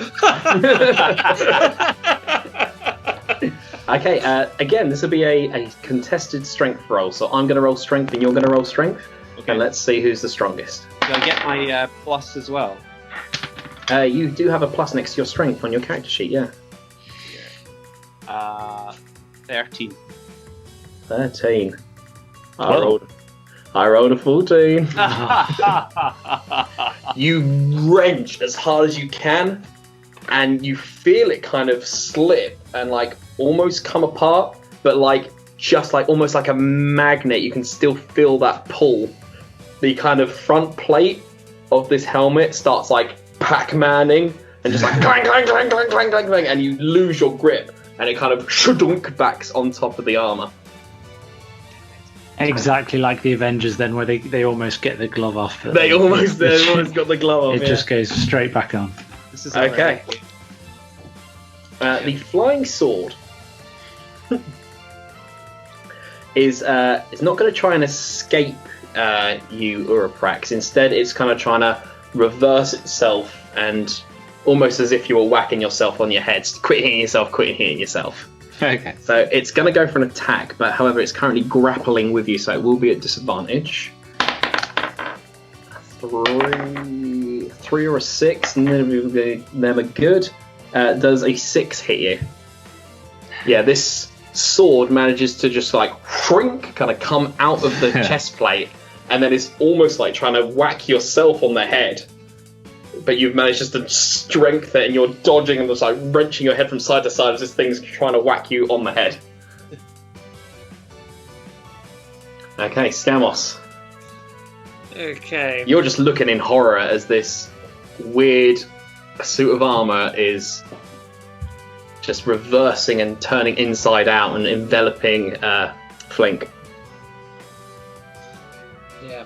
This is a bad time to be Flink, I'm afraid. While this has been happening in the seconds, I've gone through my pockets. I don't have anything else that's going to be any more effective, guys. The only thing I have better than my weapon is a crowbar, which might be great if you get stuck in there. But in the meantime, I guess I'm going to just try and do some more chip damage to it. I shout over to Frankie, maybe screaming in pain, and just say, "Hey, if it ever gets too much, just give me the word." I wink. What I'm referring to there, guys, is harken back to the tale of legend, which is Starship Troopers. You know when Mr. Ratchek's in that pit and he's like, "Rico, you know what to do." If that happens, Are you guys, saying if it gets too much, you want Flink to give you the nod to take the shot and end it? take the shot. That's right, and I will take that shot. I know what Okay. needs to be done, but for now, I'm gonna take my action. As we're all attacking different limbs, I'm gonna keep on at this leg and see if I can detach The leg it. which has one of the arrows still rattling around inside it, yeah? Yeah, and so I've gone for the same leg every time. So we shattered one arrow against the knee. There's one rattling against inside it. Just to be sure, is this the leg that is or isn't now peeling its way around my guy? This is not the grotesque banana peeling leg, this is the other leg. Right, I'm going to keep on this other leg to see if I can stop it doing any peeling. Alright, attack. Right.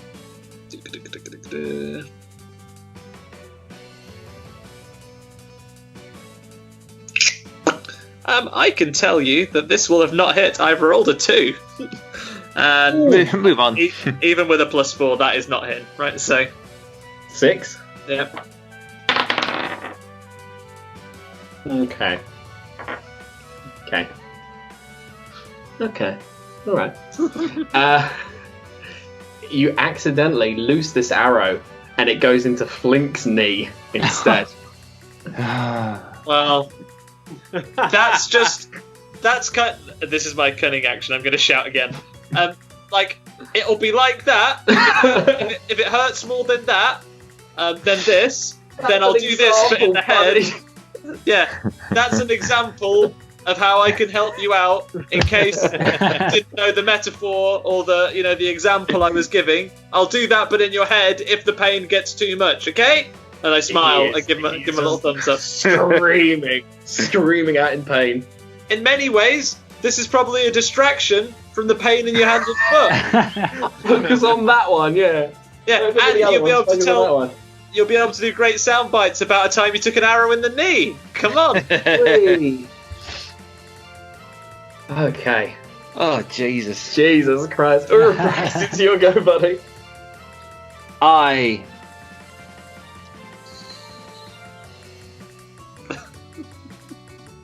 There's nothing for it, is there? I've got a bit of an idea. I don't know. I'll just put it out there whilst we're all thinking. Has everyone got rope in their backpack? Yes, you guys have adventuring or dungeoneering kind of backpacks. Did anyone pick up a chain? Yeah, I'm thinking like rather than attacking this thing, should we like try and rope it down, or we could like connect ropes or wrap the sword? I don't know. I'm just coming up with a few ideas here. No, but did we pick up a chain at any point? I haven't got a chain. I don't think. Did you? I don't remember a chain. I don't remember a chain. Okay, never mind. But we have rope. Do we all have a 50-foot rope? Yes, most of you in your backpacks and stuff. I believe maybe Uruprax doesn't, because I think he took the entertainer's backpack, which has like costumes and makeup in it. The diplomat's pack. Oh, the diplomat's pack. Yeah, he's got paper and ink and quill and some like wax, so you can do the little seals and stuff on the back of the envelope. So you can send the armor a sternly worded letter. And then post it through his visor.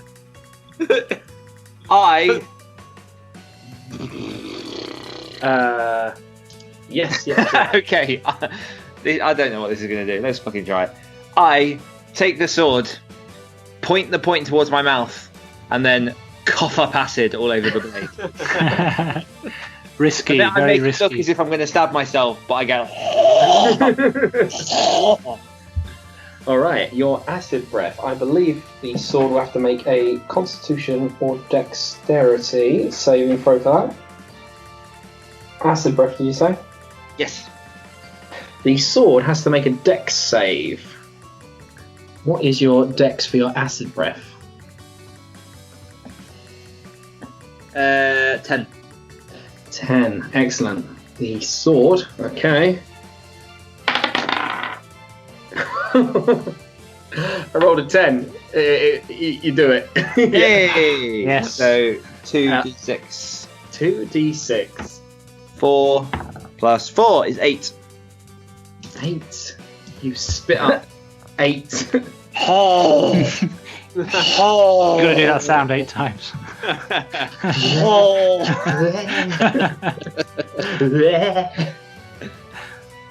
Okay. You almost like Finn's a little bit shocked. It almost looks like you're about to end it all. You're like, fuck this noise kind of thing. Out. But you just acid all over to this sword, and it starts to just make that like horrible like kind of noise as it starts to bubble and the enamel starts to wear away from it, and just a little bit of the chemical reaction and a bit of weird kind of sicky yellow smoke starts to just slowly melt off of this sword. Beautiful. I dab my mouth. Yeah. Napkin, anyone? Finn, here's your go, buddy. Okay, so I'm looking around at the situation.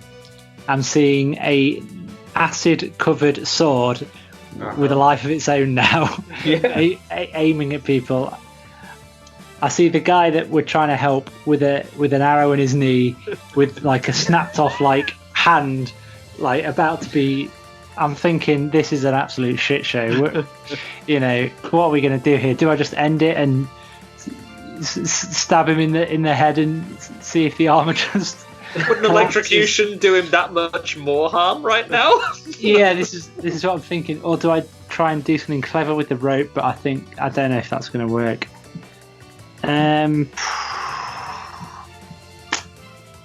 Okay. I don't think we kill him. Probably. No, that was just. You reckon like a well placed spell, a well placed spell like your fire bolts, your chromatic orb and stuff.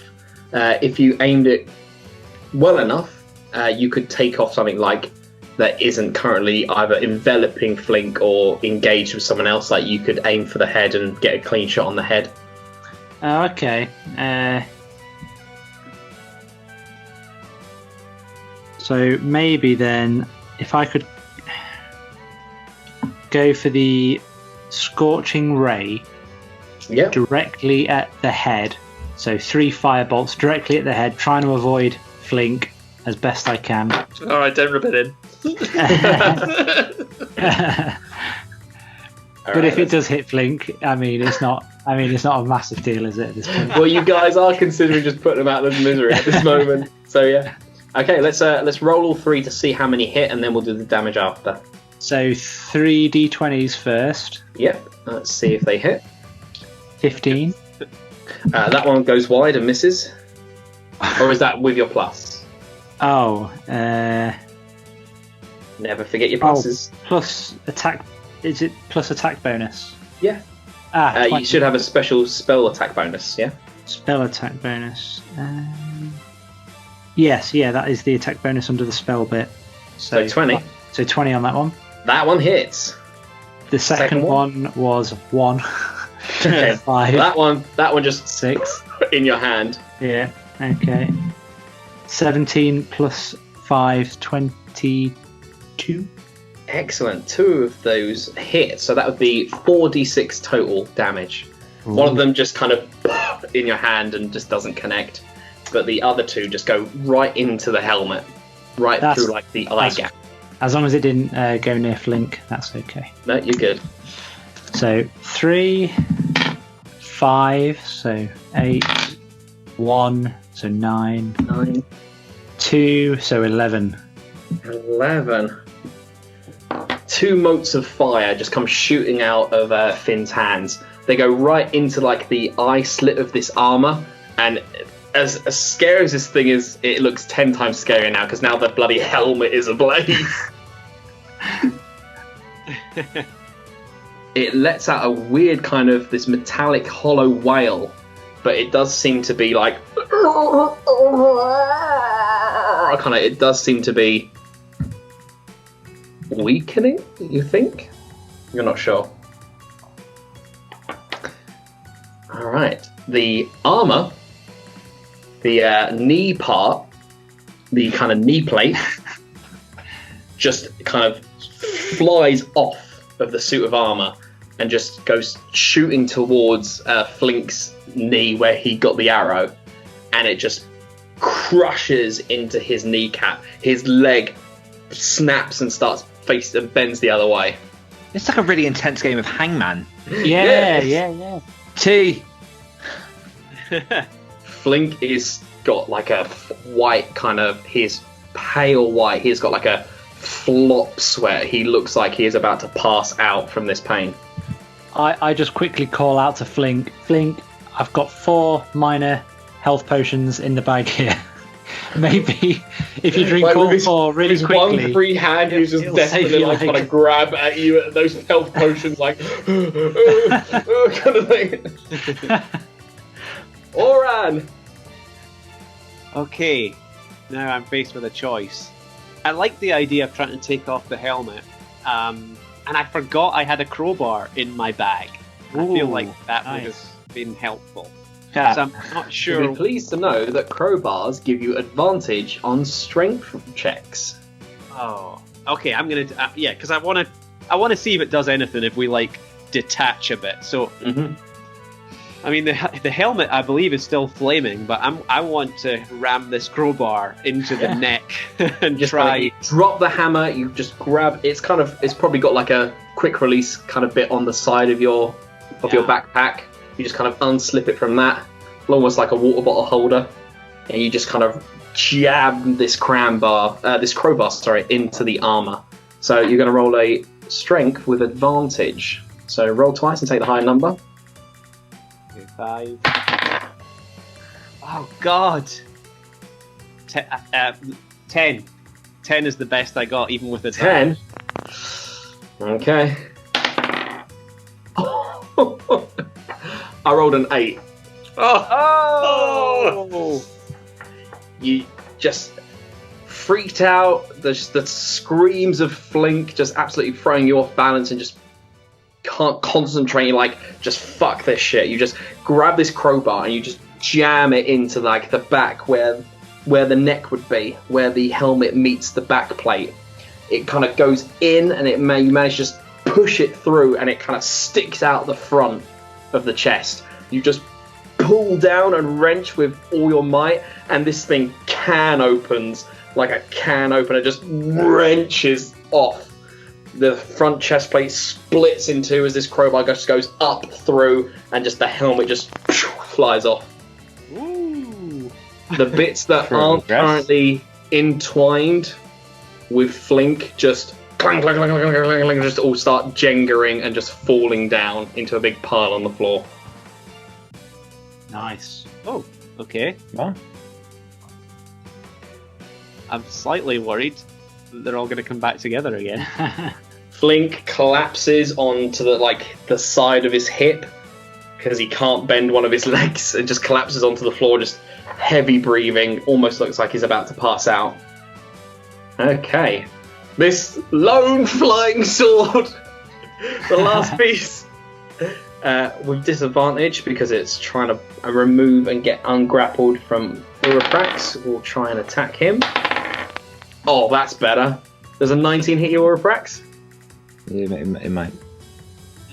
It kind of, you just at the last minute, you managed to dodge. No, we won't. Jesus, this is the craziest game we've done so far.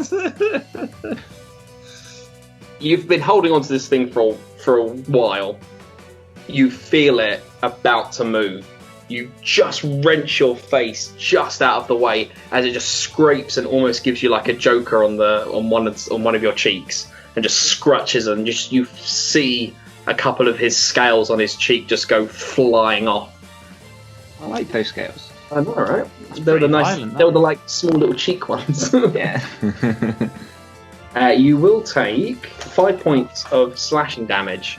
Gotcha. As that rusty, acidy sword slices and attacks you. Okay, Skawos, with this great feat of strength, you just see Oran just can opener and just split this armor's head straight off. It all falls together and just calanks into a pile on the floor.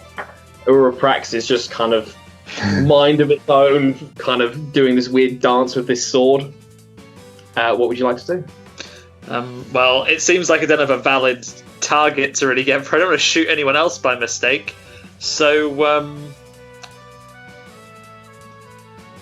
in this case, let us attempt just to dish up some stew and maybe take it out to see if it makes makes it feel any better. But I won't do that. That would be a silly thing to do. So, what I'm going to do is I'm going to come a little closer. I will step out of the house and come and join the others. Rapier ready, and then let's try and secure some of the pieces that have fallen to the ground before they try and get up. So, which pieces have fallen to the ground? All of it. The chest plate is just kind of split in half, almost like a banana peeled out from Oran's crowbar. The bits that aren't attached to Flink, so there's a gauntlet, there's like the upper arm piece, there's one pauldron, the other pauldron has been buckled in by Oran. The chest piece is non-existent, the helmet's gone flying over, one of the legs is still good, the other one's half bent and buckled with a arrow still in it, and the other one is wrapped around Flink at the moment. But yeah, it's just a mix-match, kind of almost a full set. Right, in that case, I'm just gonna, as I'm sprinting over to join the fray, I'm just gonna try and just boot the pieces into as far away from each other as I can. So just run up and take a kick to try and scatter them. It's like a kid with a pile of leaves. You're just scattering, just kicking all this armor about, like kicking a gun away from a baddie. Yeah. I love it. So you just kind of run up to it, you're like, no, get away. Nope. Clang. Just gonna boot it away. Like a bunch of delinquent teenagers kicking an empty can of pop about. Exactly. What do I need to roll for this? You don't need to roll for kicking. That's fine. Right, okay. Yeah, I'm just gonna kick the bits away to hopefully ensure they don't reform. I think he does. I think he should have to roll, and if he doesn't do it, he accidentally kicks Flink. Yeah. In the knee. Kicks him while he's down, yeah. Okay. Uraprax, it's your go. But the sword's still at me. The sword is still trying to get away from you. It's still flying about wildly. It nearly took your cheek off. What can I do? Like hold up my rapier and just like hit him against each other? Smash it against the wall. Yeah, I mean, you could let go of the sword and then start swinging at it with the rapier. What's the ground we're standing on? It's the kind of outside street of this kind of quaint little town. It's probably like a dirt track. Yeah, I wouldn't say it was like cobblestone or anything. I attempt to drive the sword into the dirt. Oh yeah, go for it. Yeah. Just roll a strength for me.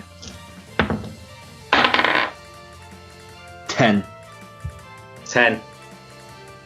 You like sword in the stone. This you kind of drive it into the ground. It seems to kind of go with your force, and it kind of willingly kind of sinks into the ground. So you've managed to jab it into the ground, but it's not done any kind of... You haven't buckled or bent it or anything like that. Still holding on?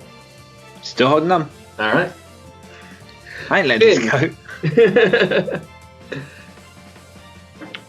Oh, bonus action. Bardic Inspiration to Oren. Okay. So, Oren, you get a D6, I believe it is. It's a D6, yes. Yes. Which you can add to any of your rolls, your skills, or like saving throws that you do. Nice, thank you. Okay, Finn, it's your go.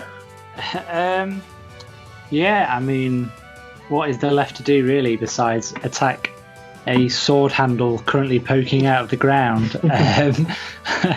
I could try stabbing the sword handle. I could try firing an arrow at the sword handle, and it's not going to go well, is it? Just boot it, I'd recommend that. Kick it. Yeah. You don't have to roll for it, so. Yeah, I've got basically perfect 20 on kicks. Yeah, kicking also hits. I would like to. What was it called? Will you hold your move again? Like Just a held action. Held action. I'd like to do a held action. I'll try to stop calling it Overwatch. Held Call it the business name. Can we call it? Can we keep calling it Overwatch? Yeah, held action. Perhaps just a standard firebolt. So if the sword frees itself from the ground and from Uraprax, I will just fire a firebolt at it. All right. Thanks, pal. Okay. The armor is non-existent at this moment. I don't like the sound of that. And this one. Oran, it's your go.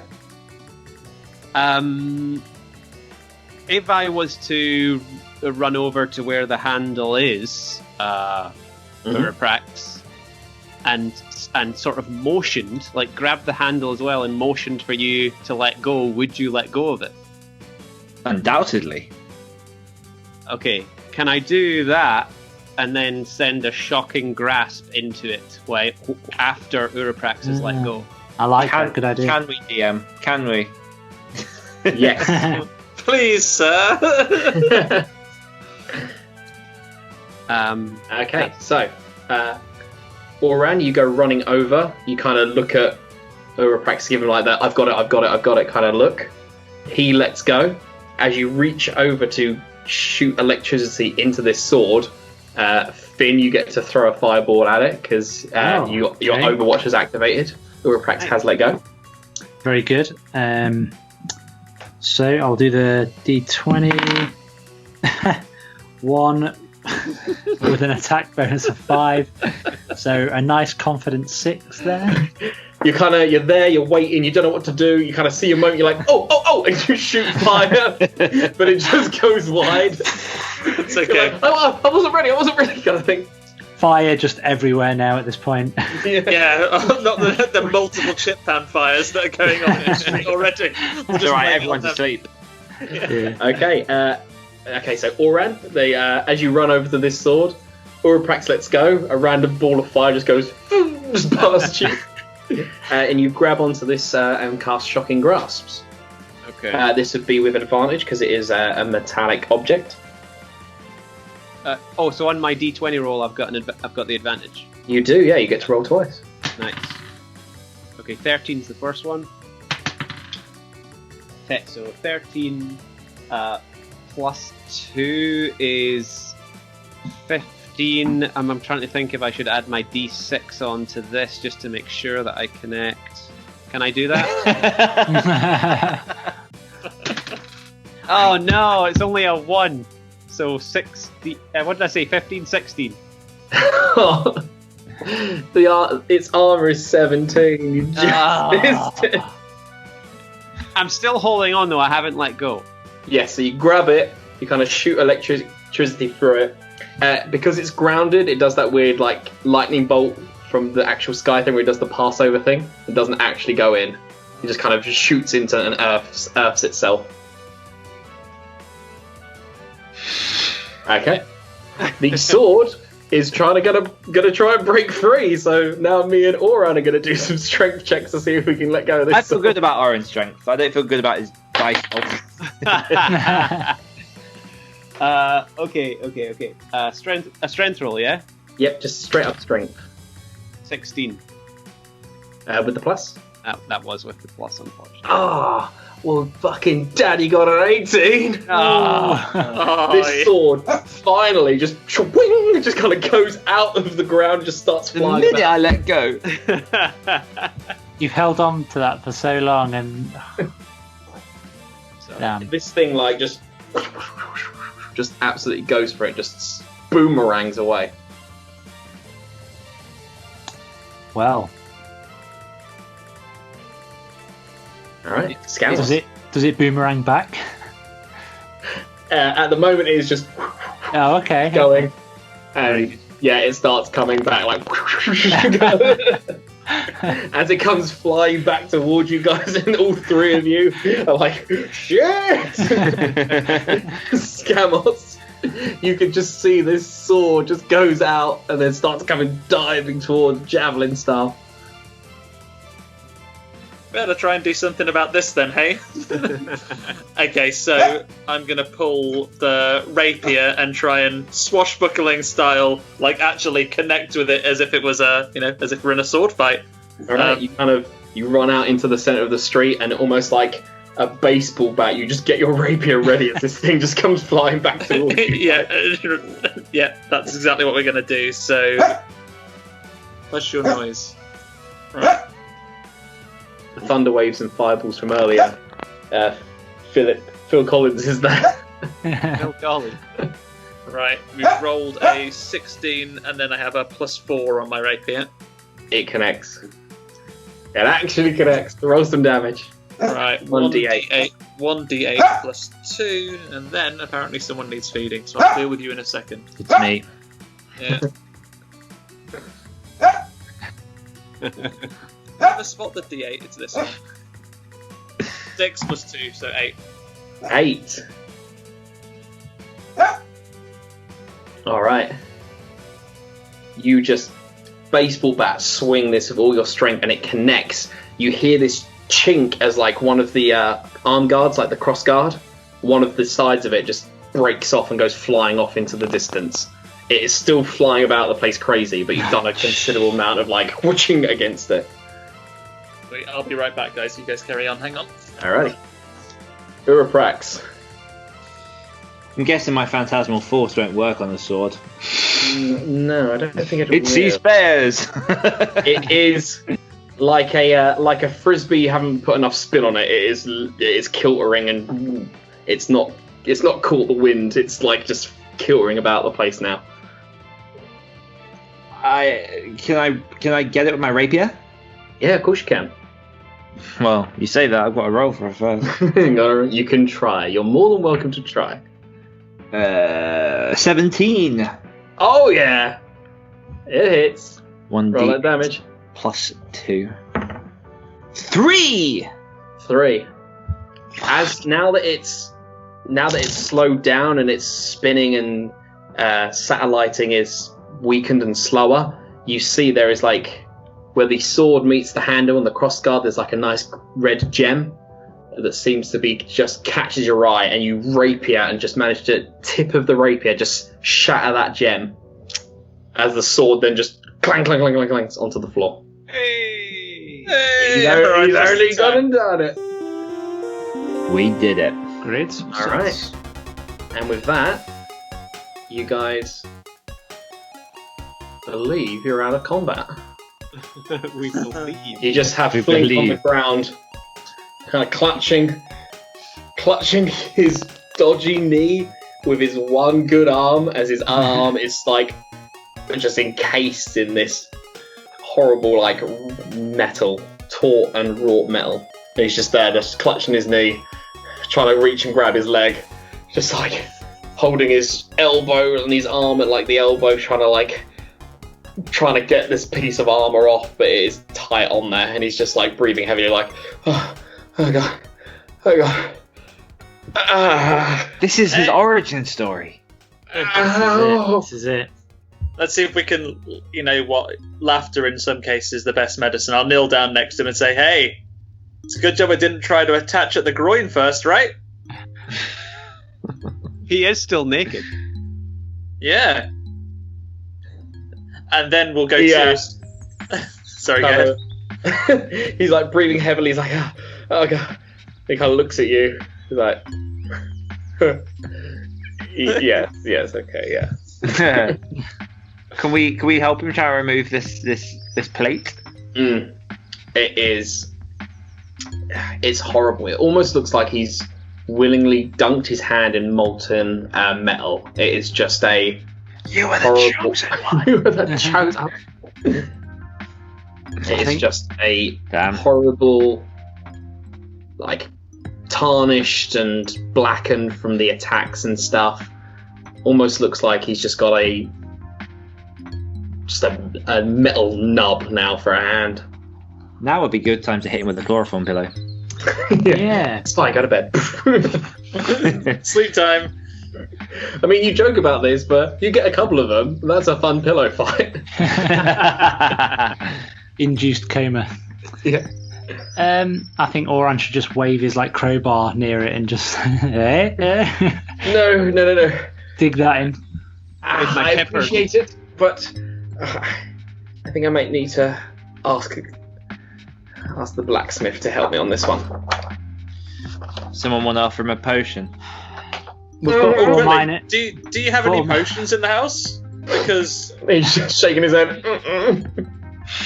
fine. It'll cost you 5 silver. I left my silver in my other trousers. Is it not on your wrist? We've got 4 minor health potions, but I kind of don't want to waste them. I don't think this situation's very serious enough.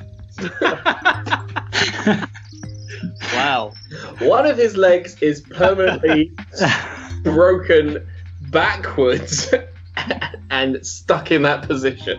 I propose 1 minor health potion in exchange for a magic carpet. Oh yeah, where is the magic carpet?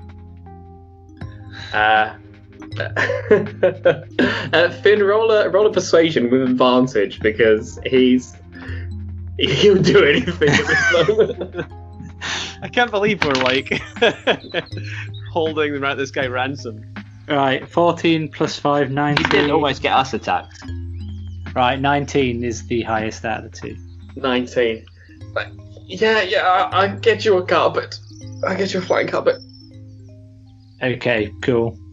I pull out one of the tiny, weeny little minor health potions out of the bag, and I sort of just pass it to him. I like that you popped your drink at the time that you said that. It made a nice Yeah. sound. Yeah. I popped the cap open for him. Ready? Oh, thank you. Pour some out. He just chugs it down. His leg and his arm don't miraculously heal and stuff, but it does seem to take the edge off, and he kind of seems to null the pain a little bit. It's like, oh, thank you. Okay. He kind of looks about and he's like, "Where's that gauntlet? Get the other gauntlet." I'll dash over and get it to wherever I booted it. I'll run over and grab it. He kind of takes it in his good hand, and you just kind of see he closes his eyes and just kind of you see his lips move, but you can't really hear what he's saying. And you see it kind of flashes, it lets off a kind of weird kind of purple hue to it all of a sudden, just kind of flashes purple. And he's like, okay, there you go. And he kind of gestures and lifts it up to you guys. Sweet. Robot punch. It's the Infinity Gauntlet. Yeah. Yes. Mwah. Oh shit, I said when I didn't get a scarf I wanted gloves. Can I have this one, please, please, please, please, please? Sure. Yes. All right. You take the gauntlet. Do you put it on? Go No. on, put it on. Yeah, put it on. All right. You slip on the gauntlet. Mhm. It's like this one is still okay. This is like a nice shiny steel. As you slip it on, like the front part of the gauntlet, like the top of the arm, kind of sees strange purple arcane sigils kind of just glow, just pulse, and then disappear. You feel the gauntlet kind of shrink and adjust, so it is like a perfectly snug fit on your own hand. You have required the arcane gauntlet, and your armor class, your AC, goes up by 1. Great. I'll add this to my sheet right now.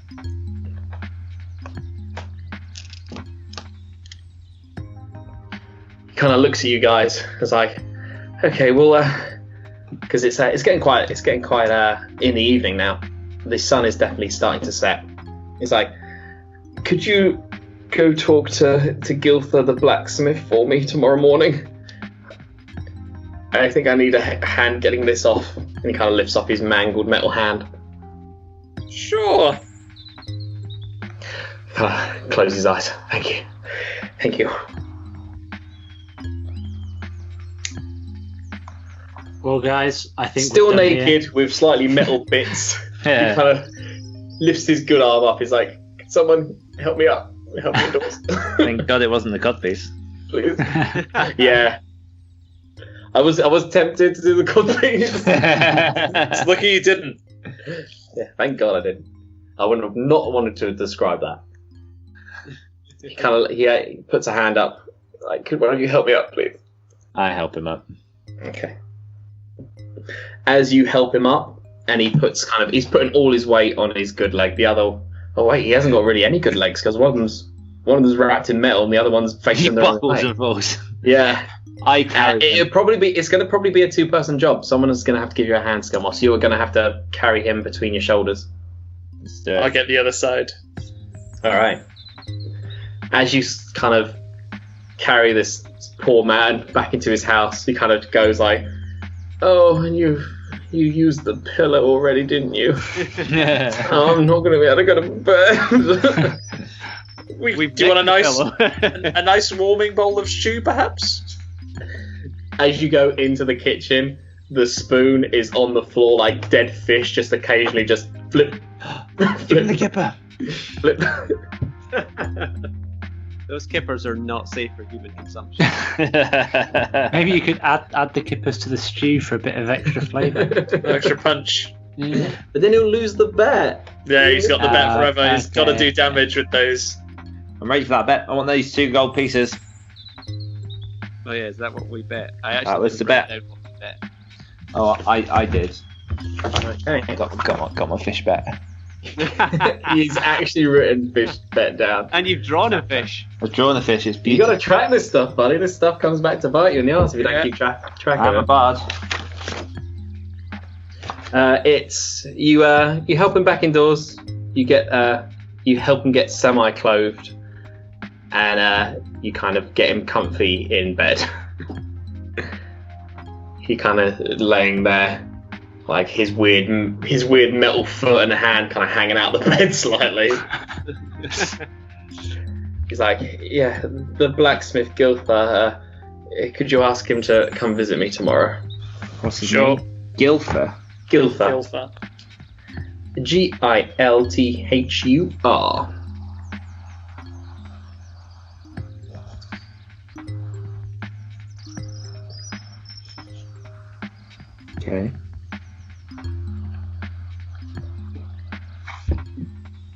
we'll discuss magic carpets and stuff like that tomorrow, please. No. Sounds good. We discuss it now. No. Also, I have a quick thought in my brain that I have his magic pillow covered in sick in my bag. Probably don't show it to him. Just putting it out there. Gonna not tell him. He's clearly out of it. He don't know what's going on. Yeah. And He has not noticed that. I sort of just wave to him as I walk towards the door. And just gingerly pat him on the head. Yeah. There. Well, good night. See you in the morning. exactly. Plus, a lot of things were going on. There were chip pan fires. There was a bit of armor. Things go missing. There's been goblins in this town. Yeah. Yes. When he does his taxes, he'll write it off as been stolen by the goblins. Exactly. And if his soup was to go missing, I mean, nobody would say anything there either. No. The enchanted spoon. The overstirred soup. It's just froth now. It's Yeah. on that posh. Oh, restaurant he's made froth. a meat and potato foam and air. Oh That's what no! I mean, yeah. A potato foam reduction froth. Oh. Okay, you guys are heading out of his house, yeah? Yeah, let's head along. You said it was early evening. Is there any chance the blacksmith's still open, or do we tackle this in the morning? No, you reckon he might still be open? Should we call in on the way back, guys? Is it on the way back? You have seen it in your travels before. It's near more of the like shopping district area where Peculiar Aftertaste was. You could see the big tall chimney from his forge from Peculiar Aftertaste. Yeah. Let's call in and see him. Who knows? Have a chance for a spot of shopping while we're there. All right. Yeah. The sun is starting to set. You've got like a nice dusk. The whole town is just bathed with this lovely kind of orange kind of glow as the sun starts to set across the sea. Would it be across the sea? Depends which way it's facing. Never mind, it's setting, regardless of which way. You head over to the blacksmith's area. The front of it says Bracken's Forge. The front door seems to be locked, but kind of round the back where the forge is, outside in like the back garden area, you do hear just the occasional like tinking of hammer against metal. Let's go round and see if we can meet Gilther then. All right. As you come round to the back of the forge, you see a very burly dwarf. He almost has like a camel back, where he's just all his back muscles are just big and lumpy from all the years and years of work in the forge and armory. He is shirtless, covered in grit and dirt and soot from all of the working throughout the day. As he turns to face you, he's got white kind of hair and greyish white beard, very long, nicely braided and tangled to make sure it doesn't get caught up in the fire too much. But he has like no eyebrows. His whole face, his nose, forehead, cheeks, just covered in like little pot marks and scars and burn marks and blisters and little scratches and scars from years of like work in this forge and not bothering to put on his like protective gear and just letting the sparks just fly into his face. Little flecks of metal like in the forehead where he's just not been putting on his his protective gear. Eyebrows singed off. Doesn't seem to care. Kind of turns and looks at you guys. Hey, what can I do for you? Gilther, I presume. Yes, I'm Gilfer. What's going on? Gilther. We've been recommended by local residents, a Mr. Merriweather. Do you know him? Oh yeah, Merriweather. Yeah, he's great. He's great. Yeah. Good. I'm glad you think so highly of him. Due to an accident that I won't go into here, he has some pieces of armor kind of within his person, and he recommended that you might help us tomorrow, if you're free, maybe extract them from him. He's got armor on him? On/in. So he has a piece of formerly enchanted armor, kind of tried to graft itself to his hand, his foot, and his knee. There's an arrow in there as well. That was also a magical accident. Well, how did the arrow get in there? Again, probably there was a lot of magic going on, a lot of flying items. You know, Merryweather's like having things fly around the place. Yeah, I know Merryweather. Yeah, he's a magic kid. He's doing all sorts of stuff. Okay, well, tell him to come down tomorrow morning. I can take a look at that. Yeah, we'll probably be with him, assisting him over. He's struggling to walk at the moment, so your assistance will be greatly appreciated. But as we're here, what are you working on right now? Like, you're clearly the blacksmith in town. Do you make a lot of weapons for the local adventurers? Well, I do usually, but there's all those goblins about and stuff. I haven't had a chance really to make anything. Ah, well, thankfully the goblins are now dead, and their house collapsed. Their bugbear boss, someone dropped a cave on his head and then shot him in the brain. All right, yeah. No more goblins. That's great. That's great. So hopefully business will start getting back to normal. We'd love to. Maybe when we swing by tomorrow, we could take a look at what you have in stock. Hey, yeah, all right, yeah. So, to the pub? I mean, I can't go. I gotta work here. Oh, you're not talking to me no more? Well, you're very welcome. You said you have to work, but you're very welcome to join us for a round. If you can, when are you knocking off? Kind of looks at the sun. Oh, I'll probably clock off when the sun goes down. That's pretty close now. It's always nice to meet new friends. Why don't you finish up here? We'll get the first round in.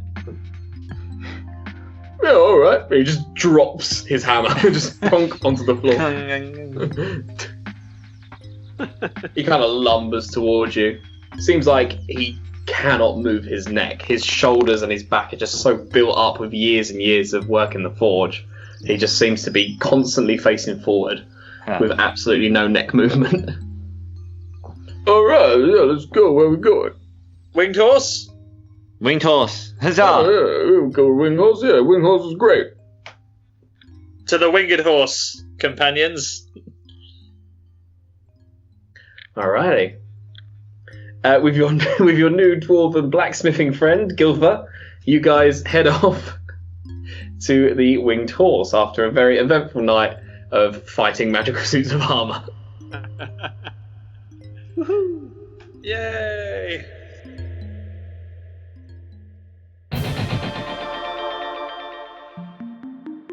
Thanks for listening to this week's episode of Monsters and Madness. If you'd like to find out more about myself, you can find me on Instagram @LouisHay, where I post a bunch of different silly sketches and doodles. If you'd like to find out more about John, you can find him on his Twitter @JohnCrinnan, or his website johncrinnan.com, where you'll find all the links to his stories and his other podcasts. You can find Carl on his Twitter @CarlHughes, or you can visit hawkandcleaver.com to learn more about how they help fresh and upcoming podcasters. To find Daniel, you can find him on his Twitter @WilcoxAuthor, or visit danielwilcox.com to learn more about his books and his special bootcamp to help new authors. You can find Andy CT on his Twitter @AndyCTWrites, or visit theotherstories.net to hear some of his horrifically twisted creations. The Monsters and Madness theme tune was created by Timo Henderson. You can check out his website, timohenderson.com, to see what kind of awesome music he can create, especially for you and your next project. And lastly, our background music was produced by Daniel Birch and downloaded from freemusicarchive.org. Visit his website, danielbirchmusic.com, to see what other music he has available. Thank you so much for listening, guys. We really hope you enjoyed the podcast, and we'll see you soon.